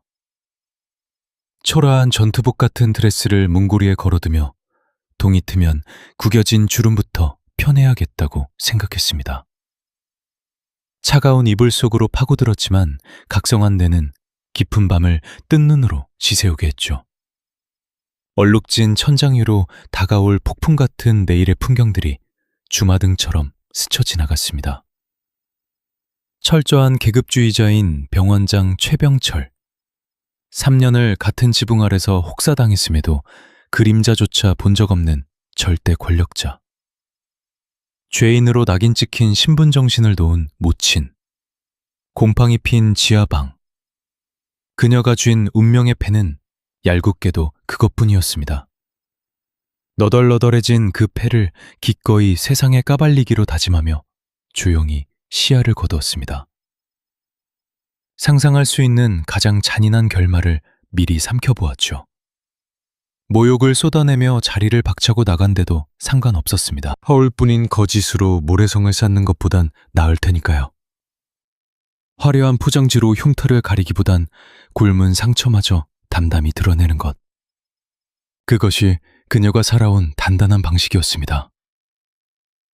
시계 바늘이 새벽 2시를 훌쩍 넘긴 뒤에야 비로소 얕은 선점에 빠져들었습니다. 운명의 날이 밝았고 여느 때보다 이른 새벽 공기를 마시며 몸을 일으켰습니다. 낡은 옷깃의 주름을 빳빳이 펴고 머리칼을 매만진 뒤 억지스러운 꾸미 먹는 맨 얼굴에 가까운 화장을 마쳤죠. 거울 속에 투영된 제 모습을 향해 이 초라함이 나의 전부라 읊조릴 무렵 연인의 메시지가 당도했습니다. 모든 게 순리대로 풀릴 거야. 라는 맹목적인 응원 문구를 수십 번이나 곱씹었습니다. 기적이 일어날 거란 헛된 희망은 없었지만 적어도 그 남자만큼은 변치 않을 거란 굳건한 확신이 느껴졌죠. 기꺼이 가겠다는 무거운 다짐을 전송한 뒤 11시 반 정각에 비장한 발걸음을 뗐습니다. 덜컹이는 버스에 몸을 싣고 도착한 거대한 성문 앞. 그곳엔 이미 초조한 얼굴로 마중 나온 그가 서 있었습니다. 말끔한 슈트 차림에 그가 다가왔습니다. 낯선 긴장감 속에서 준혁이 입을 열었습니다. 도착했네. 그녀의 짧은 대답에 그가 빤히 시선을 맞추며 속삭였습니다. 오늘 참 눈부시네. 그 말에 옅은 미소가 번졌지만 이내 그녀의 얼굴엔 비정함이 맴돌았습니다. 문 열기 전에 딱 하나만 명심해. 그의 결연한 목소리에 그녀의 시선이 흔들렸습니다. 안에서 무슨 일이 벌어지든 내 자리는 영원히 네 옆이야. 그것만 믿고 가자. 묵묵한 긍정과 함께 발걸음을 옮겼습니다. 화려한 로비를 지나 차가운 공기가 감도는 은밀한 복도로 진입했죠. 길고 아득한 통로 저편, 운명을 가릴 숫자가 적힌 팻말이 어렴풋이 모습을 드러냈습니다. 육중한 문턱에서 걸음이 멎었습니다. 차가운 쇠붙이를 쥔 손끝은 이미 통제할 수 없을 만큼 떨리고 있었죠. 그가 다가와 파르르 떨리는 손등을 따스하게 감싸주자 그녀는 깊고 무거운 숨을 내쉬었습니다. 드디어 틈이 벌어졌습니다. 정막이 감도는 널찍한 공간 중앙에 둥근 탁자나무로 창백한 빛이 쏟아지고 있었죠. 그 고요한 자리 한편에는 누군가 무거운 침묵을 지키며 자리하고 있었습니다. 60대 초반 즈음 차갑고 엄격한 인상을 풍기는 중년 사내, 바로 그의 부친이었습니다. 이윽고 시선은 가장 깊숙한 안쪽 주인의 자리로 천천히 옮겨갔습니다. 기품 있게 빗어넘긴 머릿결과 은은한 색감의 전통 의상, 그 꼿꼿한 자태를 마주한 순간 그녀의 숨통이 턱 막혀왔습니다. 잊을 수 없는 인상이었습니다. 칠 같던 새벽 아스팔트에 쓰러져 사경을 헤매던 그녀가 등에 업고 사력을 다해 병원으로 뛰었던 바로 그 노인이었으니까요. 신분조차 감춘 채 병동 복도에서 우연히 스쳐 지나며 그저 짧은 감사 인사만 남겼던 인연. 구겨진 종이에 최순님이라는 세 글자만 적어두었던 그녀가 저기 앉아 있었습니다. 멍해진 입술 사이로 탄식이 샜습니다. 말도 안 돼. 저분이 어머니라고? 의구심이 맴돌 때쯤 귀부인이 고개를 들어 서늘한 시선을 맞춰왔습니다. 이내 주름진 입가에 잔잔한 미소가 번졌습니다. 돌고 돌아 결국 이렇게 보게 되는군. 그 한마디에 공간은 숨죽인 듯 적막해졌습니다. 부친 최병철 씨는 영문을 모르겠다는 듯 어리둥절한 눈빛으로 아내와 예비 며느리를 번갈아 살폈습니다. 곁에 선 그 역시 얼어붙은 채였죠. 그녀는 마치 발이 묶인 사람처럼 망연자실 그 여인을 응시할 뿐이었습니다. 낡고 해진 겉옷 대신 오늘은 구름처럼 맑은 연하늘빛 비단옷을 걸치고 있었습니다. 흠잡을 데 없이 고상한 자태였지만 사람을 꿰뚫어 보는 듯한 그 깊은 능망을 마는 예전 그대로였습니다. 어둠이 깔린 주차장에서 소독약 냄새 배인 복도에서 그리고 낡은 쪽지 너머로 건네던 그 따스하면서도 기묘한 눈동자. 그녀가 입을 열었습니다. 일단 앉으시지. 그 낮고 묵직한 음성에 가까스로 정신을 차리고 의자를 빼앉았지만 무릎의 격려는 멈추지 않았습니다. 태어난 척 가장하려 애썼으나 얼음장처럼 차갑게 식어가는 손바닥까지 숨길 수는 없었죠. 남편이 의아한 듯 아내를 쳐다보았습니다. 당신, 저 아이를 아오? 모를 리가요. 어찌 아는 사이요. 꼬리를 무는 질문에 부인의 시선이 잠시 허공을 맴돌다 그녀에게 멎었습니다. 긴 사연은 차차 읊어드리리다. 단호한 대꾸에 남편의 미간에는 깊은 주름이 패였습니다. 타오르는 갈증에 그녀는 황급히 유리잔을 집어들어 마른 목구멍으로 냉수를 밀어넣었습니다. 잔이 달그락거릴 만큼 불안정한 모습에 곁에서 걱정스러운 귓속말이 들려왔습니다. 무리하지 마. 그녀는 애써 긍정의 신호를 보냈습니다. 하지만 속은 까맣게 타들어가고 있었죠. 생명의 은인이자 우연의 파편인 그 사람이 다름 아닌 연인의 혈육이라니. 죽음의 문턱에서 건져냈던 낯선 병자가 평생을 모셔야 할 시어머니가 되어 눈앞에 나타난 이 잔인한 운명. 설상가상으로 그녀는 오늘 자신의 창담한 밑바닥을 모조리 구백하러 나온 참이었습니다. 입술을 깨물며 마침내 무거운 침묵을 깼습니다. 두 분께 반드시 고백해야 할 진실이 있습니다. 서슬퍼런 시선들이 일제히 꽂히는 가운데 그녀는 벼랑 끝에 선 심정으로 말을 이어갔습니다. 저는 현재 의사 가운을 벗은 상태입니다. 치명적인 의료과실이라는 억울한 오명을 쓰고 세상에 손가락질을 받는 처지죠. 게다가 제 노모는 깊은 치매로 병상에 누워 계시고 저 역시 곰팡이 핀 낡은 지하방에서 간신히 숨만 쉬며 버티고 있습니다. 가진 거라곤 이 참혹한 불행뿐입니다. 참담한 고해성사에 공기마저 얼어붙었고 부친의 안면은 싸늘하게 굳어버렸습니다. 거짓으로 포장한 채 인연을 맺고 싶진 않았습니다. 제 끔찍한 현실을 보시고도 품어주실 수 없다면 미련 없이 그 사람 곁을 떠나겠습니다. 살점을 도려내는 듯한 자백을 마친 뒤 그녀는 차라리 후련하다는 듯 당당히 고개를 치켜들었습니다. 맞은편의 귀 부인은 그 처절한 눈동자를 깊이 응시하다 이윽고 무거운 입술을 뗐습니다. 도망칠 필요 없다. 그 한마디에 경악한 부친이 다급히 아내를 불렀지만 그녀의 태도는 확고했습니다. 거센 파도에도 미동조차 하지 않을 굳건하고도 고요한 눈빛. 그녀가 다시 나지게 읊조렸습니다. 영감, 내 평생 처음으로 당신에게 부탁할 게 있어. 당황한 남편이 이 와중에 말이오? 라며 반문하자 그래요. 바로 지금 당장. 그녀는 아들과 그 곁에 가련한 여인을 번갈아 눈에 담더니 이내 결연한 동작으로 몸을 일으켰습니다. 갑자기 어딜 가시려고요? 아들의 만류에도 아랑곳하지 않은 채 그녀가 의미심장한 선언을 내뱉었습니다. 바람 좀 쐬고 올게요. 지수씨, 함께 가죠. 그 부름에 지수는 홀린 듯 자리에서 일어섰다. 노부인을 뒤따라 나선 곳은 인적이 드문 복도 후미진 창가였다. 유리창 너머로는 적막한 호텔 정원이 펼쳐져 있었습니다. 서늘한 유리벽에 기대선 그녀가 무거운 침묵을 깼다. 우리가 처음 마주쳤던 그 기묘한 새벽 이야기부터 꺼내야겠군요. 당황한 지수가 다급히 변명했다. 회장님 사모님이실 줄은 꿈에도 몰랐어요. 맹세코 사실입니다.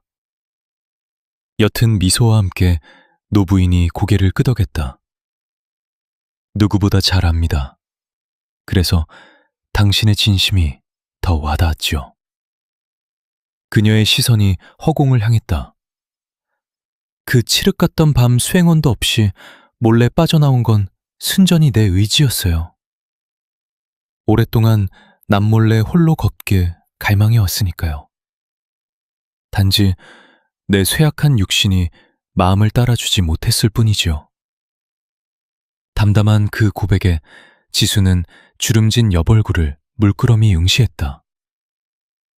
어째서 이토록 고귀한 신분의 노인이 그 스산한 주차장 바닥에 쓰러져 있었던 건지, 신분조차 숨긴 채 낡은 옷깃을 여미며 병원을 배회했던 까닭이 무엇인지, 흩어졌던 기이한 퍼즐 조각들이 서서히 제자리를 찾아가고 있었습니다. 불현듯 부인의 올곧은 시선이 지수를 향했다.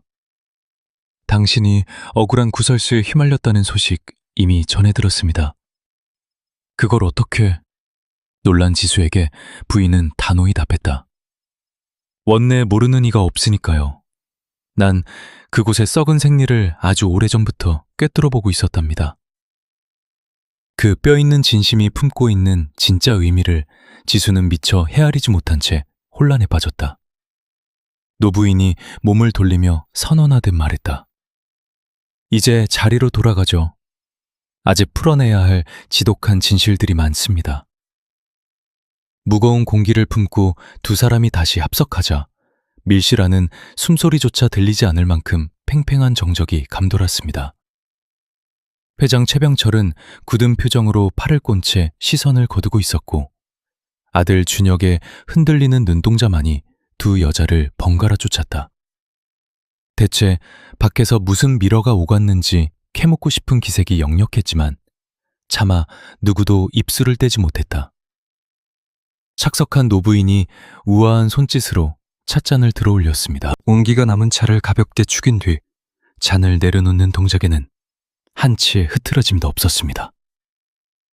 이윽고 그녀의 날카로운 음성이 꽂혔다. 당신이 운영하는 그 거대한 성벽 안에서 벌어진 참극입니다. 그제야 남편의 시선이 아내에게 머물렀다. 내막은 익히 알지. 그래서 어쩌라는 거요? 퉁명스러운 반문에 부인은 일말의 망설임도 없이 맞받아쳤다. 이 가엾은 아이가 억울한 죄를 뒤집어 쓰고 있다는 뜻입니다.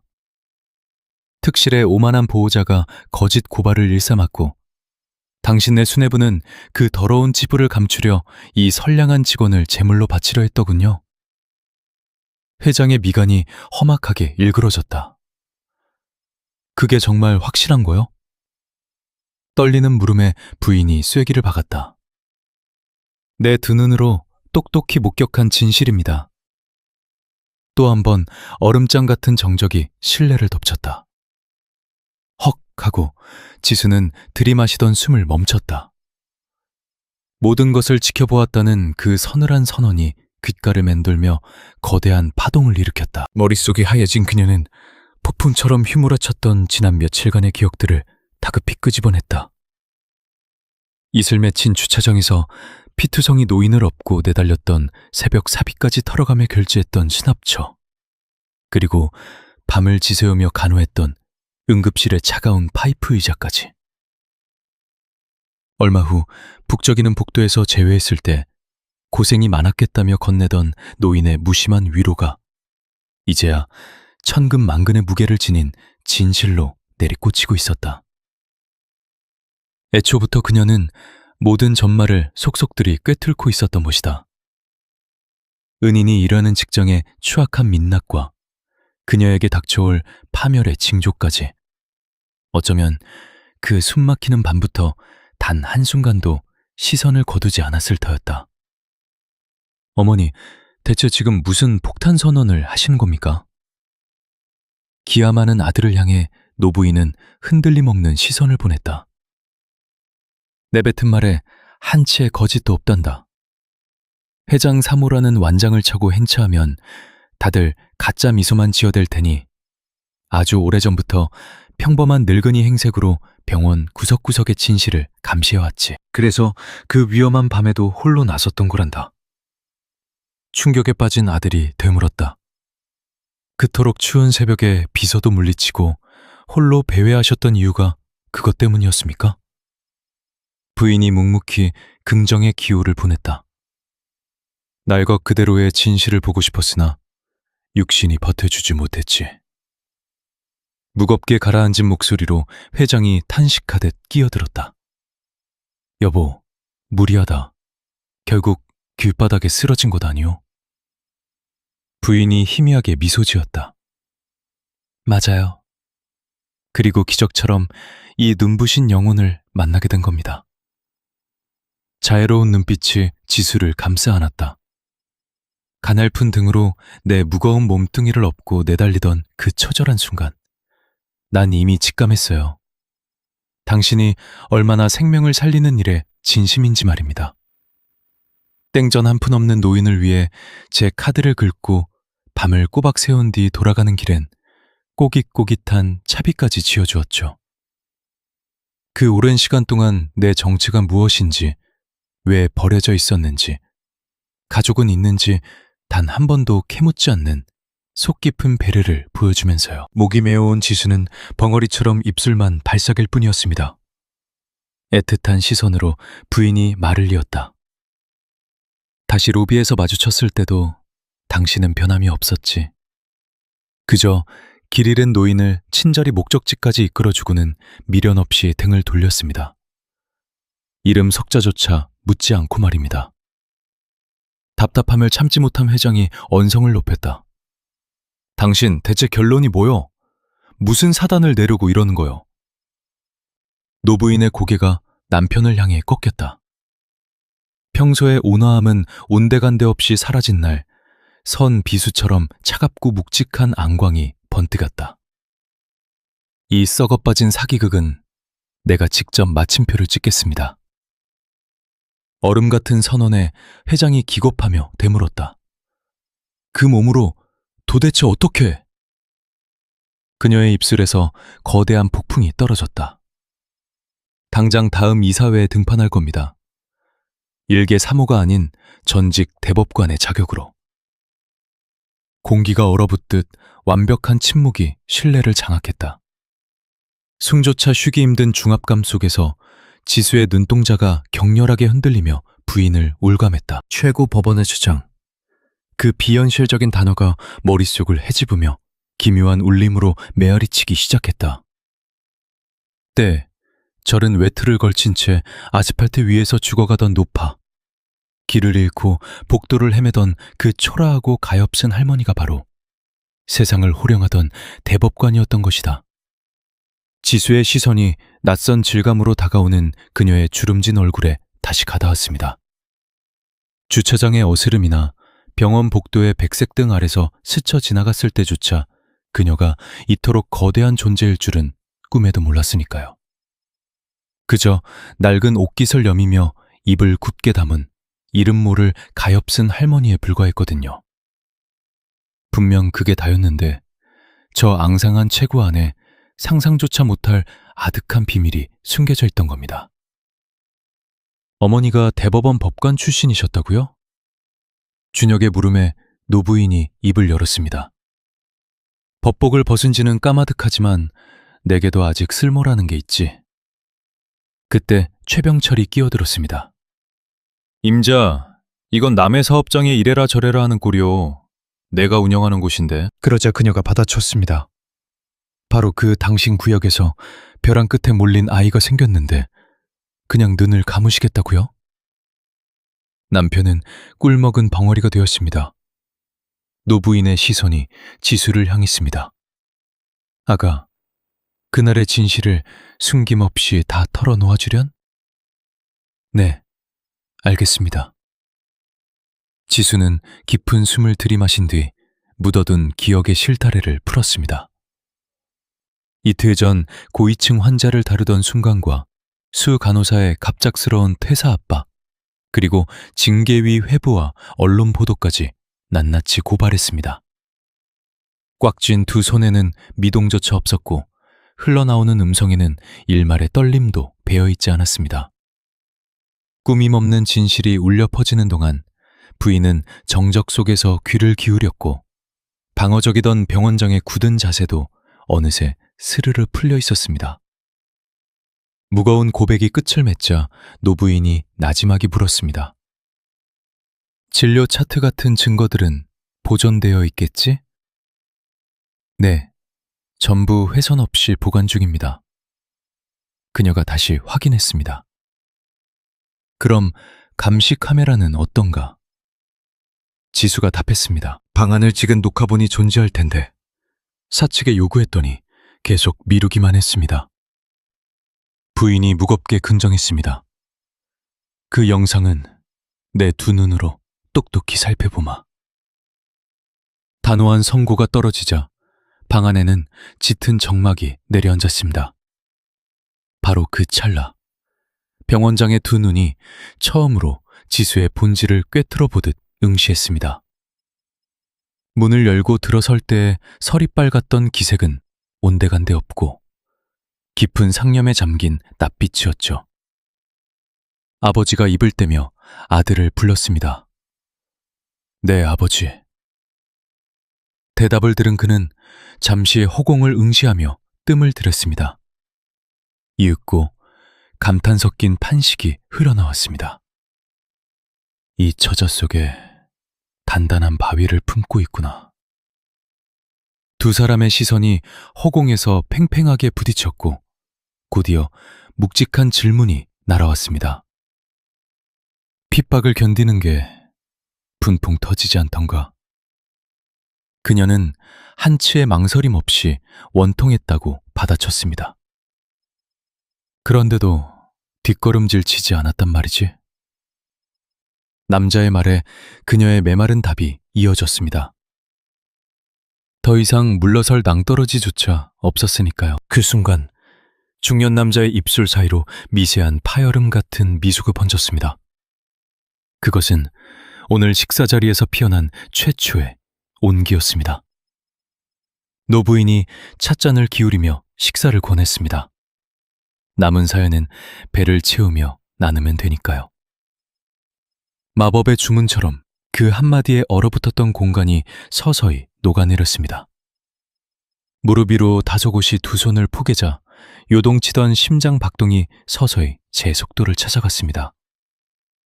유리창 너머로 따스한 볕이 스며들고 있었고 숨막히던 상견례는 누구도 예측 못한 기묘한 운명의 물꼬를 타고 있었습니다. 정갈한 요리들이 차려지고 내 남녀는 달그락거리는 식기 소리만 내며 묵묵히 입을 놀렸습니다. 낯선 기류가 맴도는 가운데 아버지는 침묵으로 일관했고 아들은 양측의 눈치를 살피느라 여념이 없었습니다. 까끌까끌한 입안으로 억지술을 밀어넣었지만 목석처럼 굳어있는 것보다는 나은 선택이었습니다.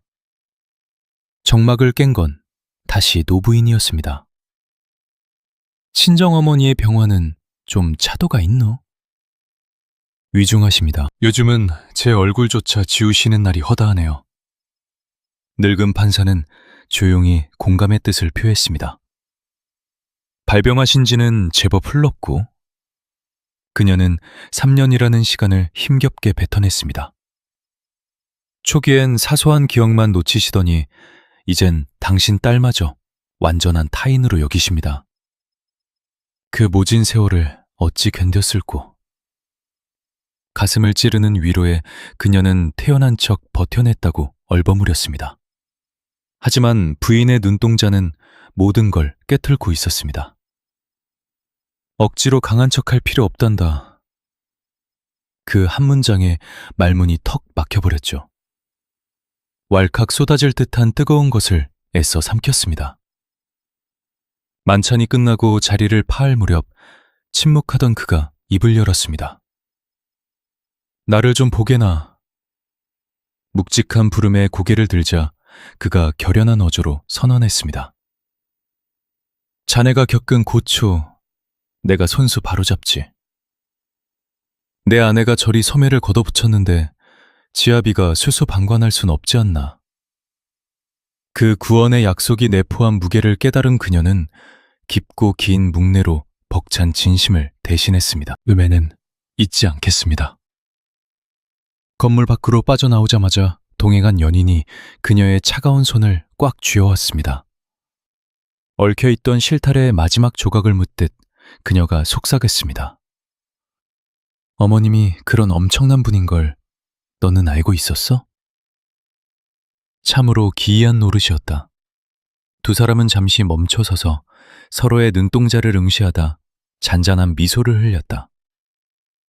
폭풍의 전조는 상견례가 끝난 다음 날 동이 트며 밀려들었다. 훗날 준혁의 말에 따르면 어머니 수님은 기이하게도 꼭두새벽인 6시부터 홀로 서재를 지키고 계셨다고 한다. 수차례 전화를 걸며 낡은 장부들의 빼곡히 기록을 남겼다. 위하여야 하는 아들에게 치러야 할 빚이 있다며 입을 닫은 그녀는 곧장 남편 최병철을 찾아가 무거운 침묵을 깼다. 긴급 이사회 소집의 진짜 이유는 오직 하나뿐이었다. 얼마 전 빚어진 간호사의 억울한 징계를 수뇌부에서 직접 파헤쳐야 한다는 것이었다. 당신이 왜 남의 일에 나서요? 남편의 물음에 그녀가 서늘하게 답했다. 내 식구에게 빚을 졌으니까요. 게다가 당신네 병원은 지금 끔찍하게 썩어 들어가고 있어요. 물증이 있냐는 물음에 털어보면 알 것이가 일축했다. 그는 아내의 지독한 굳은 살을 잘 알았다. 가슴에 품은 뜻은 하늘이 무너져도 결코 꺾지 않았다. 20년간 법관으로 지내며 매서운 권력의 칼바람 앞에서도 꼿꼿했던 인물이었다. 현직 땐 재벌가 검은 돈을 베어냈고 법복을 벗은 뒤로도 숱한 세상의 감투를 한사코 거부해온 그녀였다. 침묵하겠다던 아내가 가족을 지키려 다시금 낡은 검을 빼든 것이다. 남편은 끝내 고개를 떨궜다. 운명처럼 그날 오후 무거운 회의가 소집되었다. 적막한 테이블엔 5명의 임원과 병원 수장들, 그리고 긴장한 강미숙이 자리를 채웠습니다.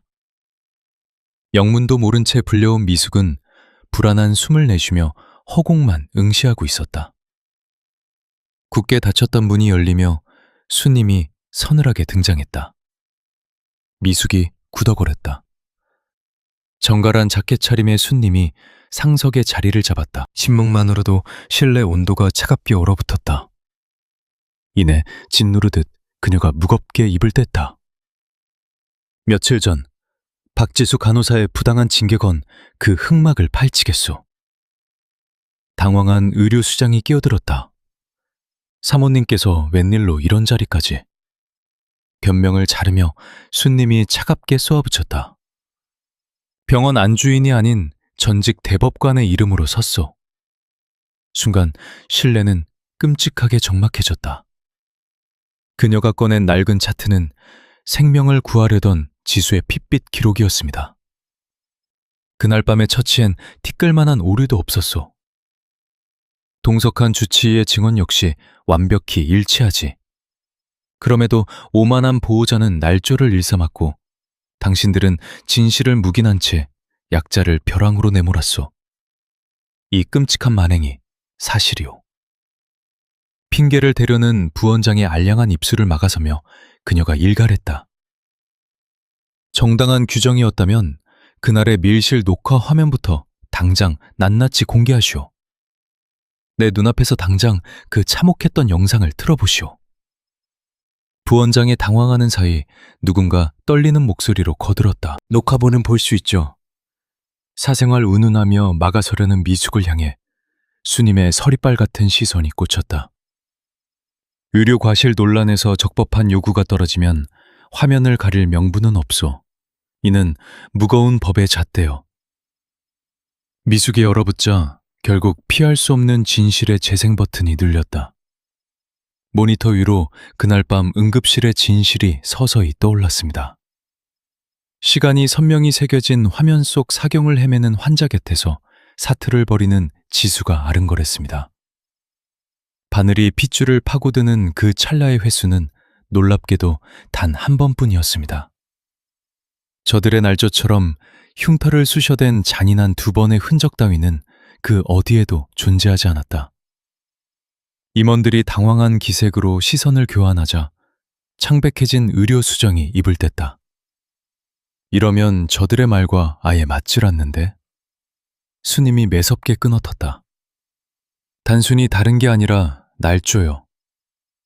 장내가 요동치자 수님이 서늘한 목소리로 쐐기를 박았다. 저들의 오만은 이사장과의 얄팍한 연주를 뒷배삼아 날뛴 결과가 아니겠소. 그 썩은 동아줄에 기대어 생사람을 잡았고 당신들은 권력에 눈이 멀어 죄 없는 아이를 사지로 내몰았소. 이게 그 추악한 전말이오. 지나친 비약이십니다. 항변하는 미숙을 향해 수님의 서리빨 같은 시선이 매섭게 꽂혔다. 직함 뒤에 숨어 죄 없는 아이에게 사직을 강요했소? 고통에 미숙이 완전히 굳어버렸다. 그저 윗선 지시를 따랐을 뿐. 핑계를 자르며 수님이 차갑게 일갈했다. 그렇다면 그 더러운 각본을 뒤에서 조종한 흑막이 과연 누구인지 오늘 이 자리에서 뿌리째 뽑아내야 마땅하겠군. 헛기침 소리만이 공허하게 맴돌았다. 회의실 공기가 무겁게 가라앉은 가운데 행정부원장이 검토기간 연장을 제안하자 최수님이 즉각 입을 열었습니다. 지체할 여유 따위는 애초에 없었죠. 죄 없는 직원이 부당하게 쫓겨나 언론의 먹잇감이 된 마당이니까요. 정작 기다림의 고통을 겪고 있는 이는 병원 측이 아닌 박지수 간호사라고 일갈하자 사방에 무거운 정막이 내려앉았습니다. 내내 침묵을 지키던 최창식 이사장이 드디어 입을 뗐습니다. 그 문제의 화면을 처음부터 다시 틀어보라고 지시했죠. 녹화본이 2차례나 더 반복되었음에도 진실은 변함이 없었고 해가 저물어갈 즈음 이사회의 최종 판결이 내려졌습니다. 박지수 간호사에 대한 모든 업무 배제 조치를 현 시간부로 철회할 것. 거짓 고발로 소란을 피운 VIP 병동 환자 가족에게 엄중한 법적 책임을 물을 것. 사건 무마 과정에 부당한 압력이 존재했는지 낱낱이 파헤치겠다는 이 선고문은 곧장 강미숙의 손에 쥐어졌습니다. 그 문건을 받아든 그녀는 꿀먹은 벙어리 마냥 굳어버렸고 창백해진 입술만 파르르 떨고 있었죠. 헛바람만 새어나올 뿐 끝내 회의장 문을 나선 그녀는 차가운 복도 한가운데서 돌부리에 걸린 듯 멈칫했습니다. 소문의 주인공은 이사장의 아내가 아닌 무려 전직 대법관이었습니다. 그 엄청난 인물이 손수 증거를 들고 행차했던 겁니다. 과거 길가에 의식을 잃고 쓰러졌던 그 노인을 등에 업고 사력을 다해 뛰었던 은인이 다름 아닌 지수였던 것이죠. 미숙은 아득해지는 정신을 다잡으려 두 눈을 질끈 감았습니다. 도대체 어느 톱니바퀴부터 어긋난 것인지 가늠조차 되지 않았습니다. 그 기적 같은 소식이 전해진 이튿날, 동이틀 무렵 원무과에서 지수를 찾는 전화벨이 울렸습니다. 선생님의 징계가 전면 무효화되었습니다. 오늘부터 당장 현장으로 복귀하셔도 좋습니다. 수화기 너머로 한참 동안 숨소리만 맴돌다 이내 물기 어린 목소리로 짧은 긍정의 대답이 돌아왔습니다. 통화가 끊긴 뒤에도 그녀는 망부석처럼 굳어 있었습니다. 처벌이 취소되었다는 사실이 도무지 꿈만 같았거든요. 가슴을 치며 통곡하고 싶었던 지난날의 서러움이 일순간 해일처럼 덮쳐왔습니다. 구내식당 구석에서 홀로 밥을 삼키고 탈의실에서 쫓기듯 짐을 챙기며 요양원 차가운 벽에 기대어 막막한 허공만 응시하던 그 참담한 순간들. 내 딸이 왜 이리 안 올까? 라며 하염없이 기다리시던 늙은 어머니의 쉰 목소리까지. 그 아픈 파편들이 가슴을 후벼 팠습니다. 참았던 툭이 터지듯 그녀는 뺨을 타고 흐르는 뜨거운 물방울들을 닦아내지도 못한 채 하염없이 오열했습니다. 텅 빈 방 안 끄끄대는 소리조차 삼키며 그저 차오르는 슬픔이 온전히 비워질 때까지 스스로를 내버려 두었습니다. 꽤 오랜 시간이 흐른 뒤 거칠어진 손등으로 붉어진 눈시울을 꾹 누르고는 조심스레 휴대전화를 집어들었습니다. 나 다시 일할 수 있게 됐어. 라며 준혁에게 소식을 전하자마자 이미 다 전해 들었다는 다정한 회신이 날아왔습니다. 어머님께 벌써 연락받았어. 정말 고생 많았다. 라는 위로에 그녀는 창가로 시선을 돌렸죠. 거짓말처럼 시리도록 푸른 하늘이 펼쳐져 있었습니다. 이틀이라는 시간이 지나고 세상을 떠들썩하게 했던 사건의 후속 보도가 완전히 뒤바뀐 헤드라인으로 인터넷을 장식했습니다. 대형 병원 VIP 갑질 횡포의 민낯, 억울한 누명을 벗은 천사라는 제목 아래 적힌 텍스트들을 그녀는 한자 한자 곱씹어 읽어내려갔습니다. 어디에도 그녀의 실명이나 소속기관이 명시되진 않았으나 행간에 숨겨진 진실만큼은 누구보다 또렷하게 빛나고 있었습니다. 과거의 마녀 사냥을 완전히 뒤집어버리는 통쾌한 반전이었죠.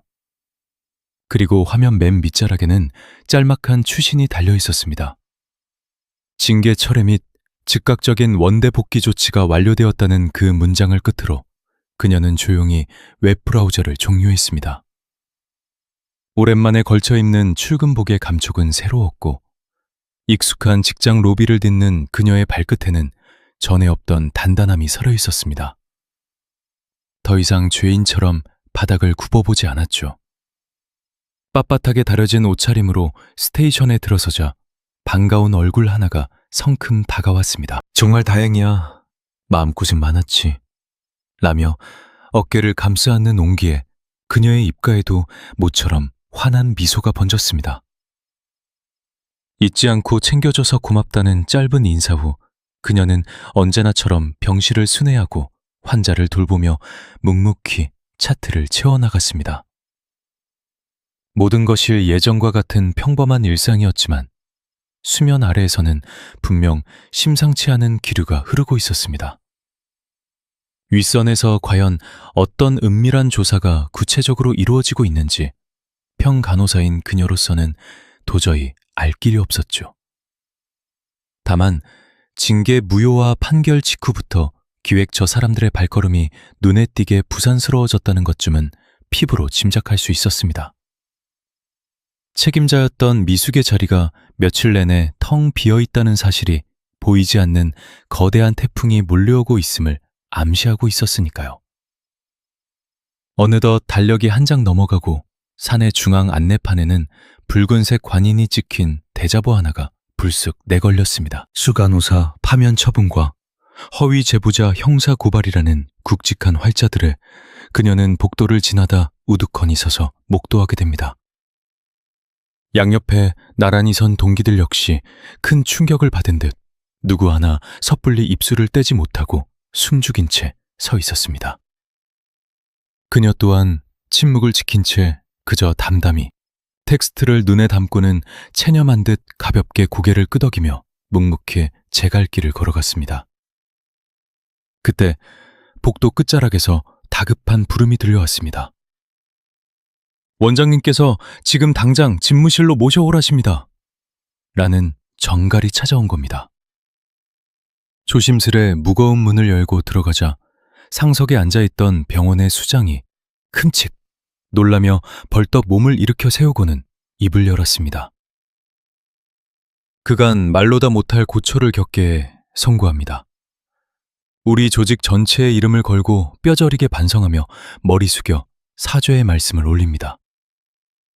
무거운 정적이 흐른 뒤 그녀가 비로소 입을 열었습니다. 다시는 이런 비극이 없기를 바란다는 당부에 책임자는 묵묵히 고개를 떨궜고 그녀는 조용히 방을 나섰습니다. 서늘한 복도를 지나 생사가 오가는 병동으로 다가가자 굳게 닫혔던 문이 열렸습니다. 그 너머로는 다급한 외침과 기계음이 뒤엉긴 언제나처럼 치열한 삶의 현장이 펼쳐져 있었죠. 흐트러진 옷깃을 단정히 여미고 다시 그 전쟁터로 향하던 무렵 어느덧 따스한 계절이 당도했습니다. 정문 앞 앙상했던 가지마다 흐드러진 꽃망울은 매일 오가는 그녀조차 난생 처음 마주하는 경이로움이었습니다. 지난 3년간 발끝만 보거나 졸음에 취해 있었기에 세상이 이토록 찬란하게 물드는 줄도 몰랐던 탓입니다. 멍하니 발을 멈춘 채 한참 동안 그 연분홍빛 물결에 하염없이 시선을 빼앗기고 말았습니다. 이내 정신을 차리고 걸음을 재촉했죠. 긴 공백을 깨고 일터로 돌아온 지도 벌써 2달이 흘렀습니다. 거대한 병동의 일상은 예전처럼 숨가빴고 뼈를 깎는 기나긴 밤샘 당직 역시 그대로였습니다. 그럼에도 기류는 분명히 달랐습니다. 차갑기만 하던 주변 사람들이 먼저 다가와 인사를 건넸으니까요. 식사를 권하는 것은 물론 버거운 회진 업무를 감당할 때면 누구도 외면하지 않고 흔쾌히 손을 내밀어 주었습니다.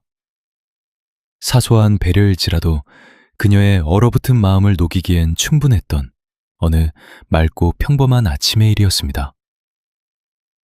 부서 책임자가 조용히 호출하더니 다음 달 개원 기념행사에서 특별 공무상 수상자로 선정됐다고 전했습니다. 뜻밖의 소식에 깜짝 놀라 반문하자 책임자는 온화한 미소를 지으며 차분히 설명을 이어나갔습니다. 지난 사건에 대한 기관 차원의 공식적인 속죄이자 최고 경영자의 감사가 담긴 상이라는 말에 그녀는 침묵에 빠졌습니다. 부담스럽다면 거절해도 좋지만 숭고한 헌신이 정당하게 평가받는 자리인 만큼 꼭 응해달라는 진심 어린 권유였죠. 그 모든 희생이 공식적인 발자취로 남는다는 사실에 마음을 고쳐먹고 결국 고개를 끄덕이며 수락했습니다. 상사의 안도 섞인 미소와 함께 시간은 흘렀고 정확히 한 달 후 대관당에서는 화려한 시상식이 막을 올렸습니다. 수장인 최병철이 연단에 오르고 수많은 인파가 객석을 메운 가운데 그녀는 5번째 줄 정중앙에서 숨을 고르고 있었죠. 묵직하게 울려 퍼지는 자신의 이름에 맞춰 천천히 자리에서 일어난 그녀는 눈부신 조명을 받으며 무대로 향했습니다. 최고 권위자가 직접 상패를 건네며 깊은 경의를 표했고 이내 2 사람의 손이 단단하게 맞잡혔습니다. 우레와 같은 환호성이 넓은 공간을 메우는 동안 묵직한 증표를 품에 안고 홀가분한 표정으로 자리로 돌아왔습니다. 금박으로 장식된 종이 위에는 그리 길지 않은 간결한 문구만이 담담하게 새겨져 있었습니다. 목숨만이 경각에 달린 절체절명의 순간에도 타인의 생명을 가장 먼저 보듬은 숭고한 사명감을 기리는 찬사였죠. 그 글귀를 가슴에 담고 상장을 덮은 뒤 행사장을 나서자 익숙한 실루엣의 준혁이 문턱에서 기다리고 있었습니다. 예상치 못한 만남에 둥근 눈을 하고 이유를 묻자 그저 얼굴이 아른거려 찾아왔다는 싱거운 대답에 픽 웃음이 터졌고 그의 시선은 그녀의 상패에 머물렀습니다. 구경이나 해보자며 건네받은 상장을 진지하게 살피던 그는 자랑스럽다는 듯 덮어서 다시 품에 안겨주었죠. 먼 훗날 우리 아이들에게 훌륭한 어머니의 증표로 보여주려면 소중히 간직해야 한다는 뼈있는 농담에 당황하여 타박을 주자 그는 호탕하게 웃음을 터뜨렸고 이내 2 사람은 사이좋게 야외 벤치에 자리를 잡았습니다. 나른한 오후의 볕이 포근히 내려앉고 나무에서 떨어진 여린 꽃잎들이 산들바람을 타고 유려하게 춤을 췄습니다. 잠시 생각에 잠겨있던 그가 불쑥 진지한 목소리로 한 가지만 물어보겠다며 정적을 깼습니다. 의아해하는 그녀에게 과거 그 어두운 주차장에서 쓰러진 노인을 처음 발견했을 때 도망치고 싶은 마음은 없었냐고 물었습니다. 찰나의 고민 끝에 단호히 고개를 젓자 그가 이유를 되물었고 그녀는 감춰뒀던 진심을 담담히 꺼내놓았습니다.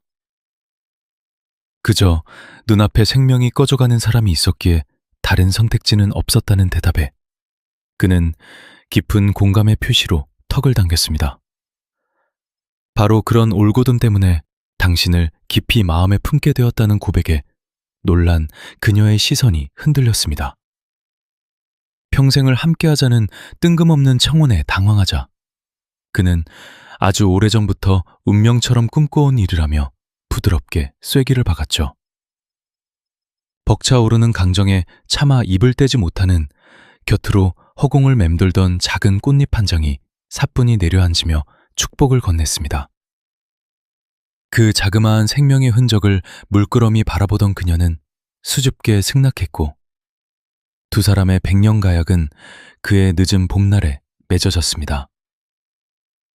화려한 허례허식 대신 소박하고 아담한 공간을 선택한 것은 온전히 그녀의 간절한 바람이었습니다. 소란스러운 행사보다 진실한 약속을 원했던 두 사람의 뜻을 예비 시어머니인 최수님 역시 어떤 간섭 없이 묵묵히 지켜봐 주었죠.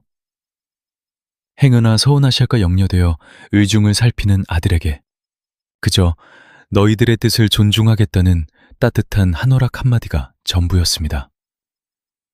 그날 이후로도 시어머니는 며느리의 삶에 함부로 선을 넘거나 무언가를 먼저 요구하는 법 없이 묵직한 배려를 보여주었습니다. 어떠한 구속도 없는 평온한 날들이 이어지던 중 돌연 그가 뜻밖의 이야기를 꺼내며 잔잔했던 일상에 미세한 파문을 일으켰습니다. 어머님께서 예식장 장식을 돕고 싶다셔. 지수의 묘한 전원에 준혁은 눈을 동그랗게 떴습니다. 동행을 청하신 예비 시어머니 최수님과 마주한 상담실, 기묘할 만치 무거운 침묵만이 공간을 맴돌았습니다. 오랜 고민 끝에 순백의 꽃송이 사이로 옅은 분홍빛을 조심스레 섞어 넣기로 합의했습니다. 귀갓길의 새하얀 색이 참 잘 받을 거라는 그녀의 나지막한 예언이 지수의 귓가를 맴돌았습니다. 고맙습니다, 어머니. 처음 맴돈 그 호칭은 낯설고도 참 기묘한 온기였습니다. 운명의 날, 식장을 수놓은 백합들 너머로 축하객들이 빈자리를 메웠습니다. 식장 앞쪽으로는 지수의 병원 식구들과 준혁의 직장 지인들이 삼삼오오 짝을 지어 착석했습니다. 정장을 빼입은 시아버지 최병철의 굳게 담은 입술 너머로 왠지 모를 온기가 스쳤습니다. 수님은 단상 앞 귀빈석 한가운데 조용히 자리하셨습니다. 상견례 때 처음 가족의 연을 맺던 그날처럼 아슬한 하늘빛 한복이었습니다. 꼿꼿한 자세로 앞을 응시하는 그녀의 맞은편 그곳엔 상실의 터널을 걷는 지수의 친정엄마가 계셨습니다. 요양원 주치의가 기적처럼 허락해준 단 하루의 특별한 외출이었습니다. 전담 간병인이 곁을 지키는 가운데 엄마는 이 화려한 공간이 두려운 듯 연신 주위를 두리번거렸습니다. 낯설도록 가득한 인파와 꽃향기뿐이었습니다.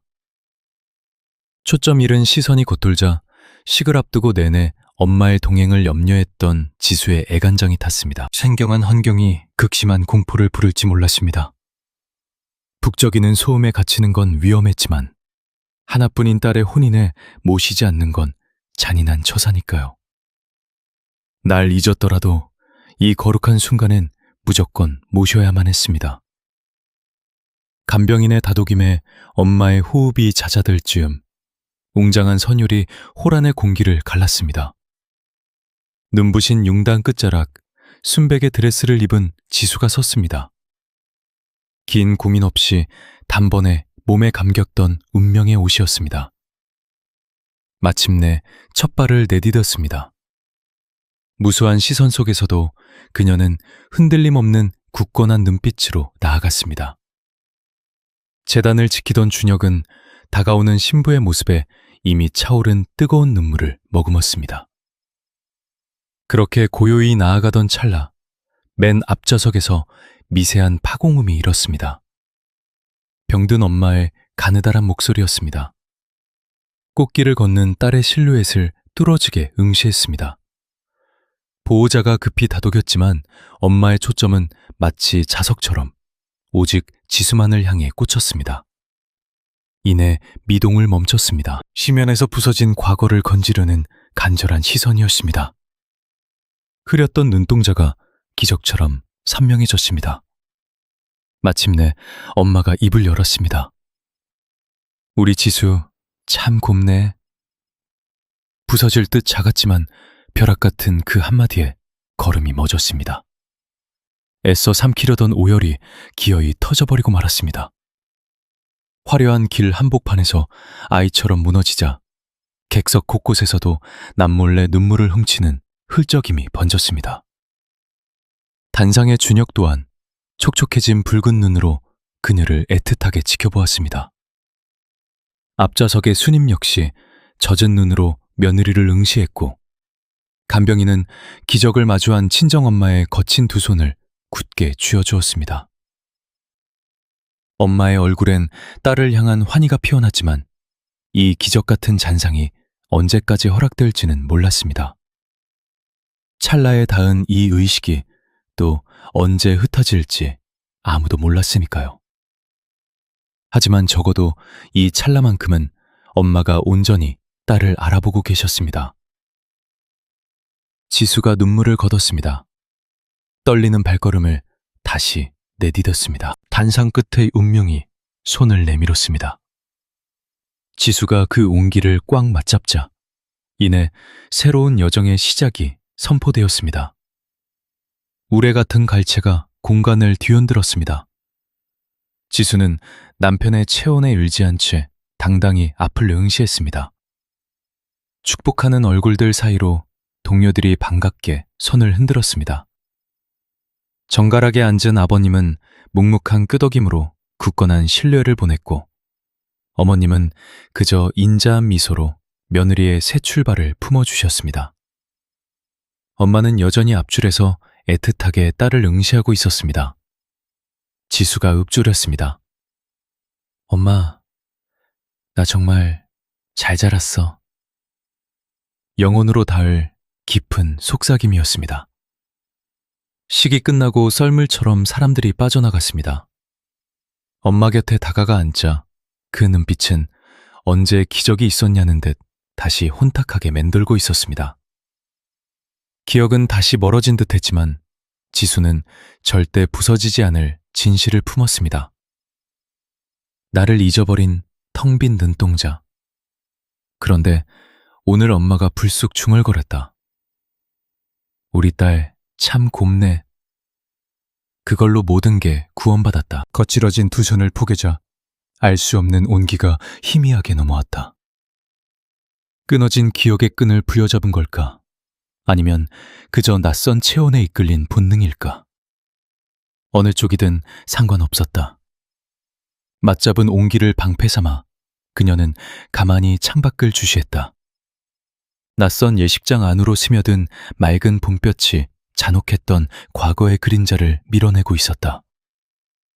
3년 전 어느 기묘했던 새벽녘, 습기찬 반지하 방바닥에서 모닝콜을 맞추며 그녀는 다짐했었다. 벼랑 끝, 내일도 악착같이 살아남자고.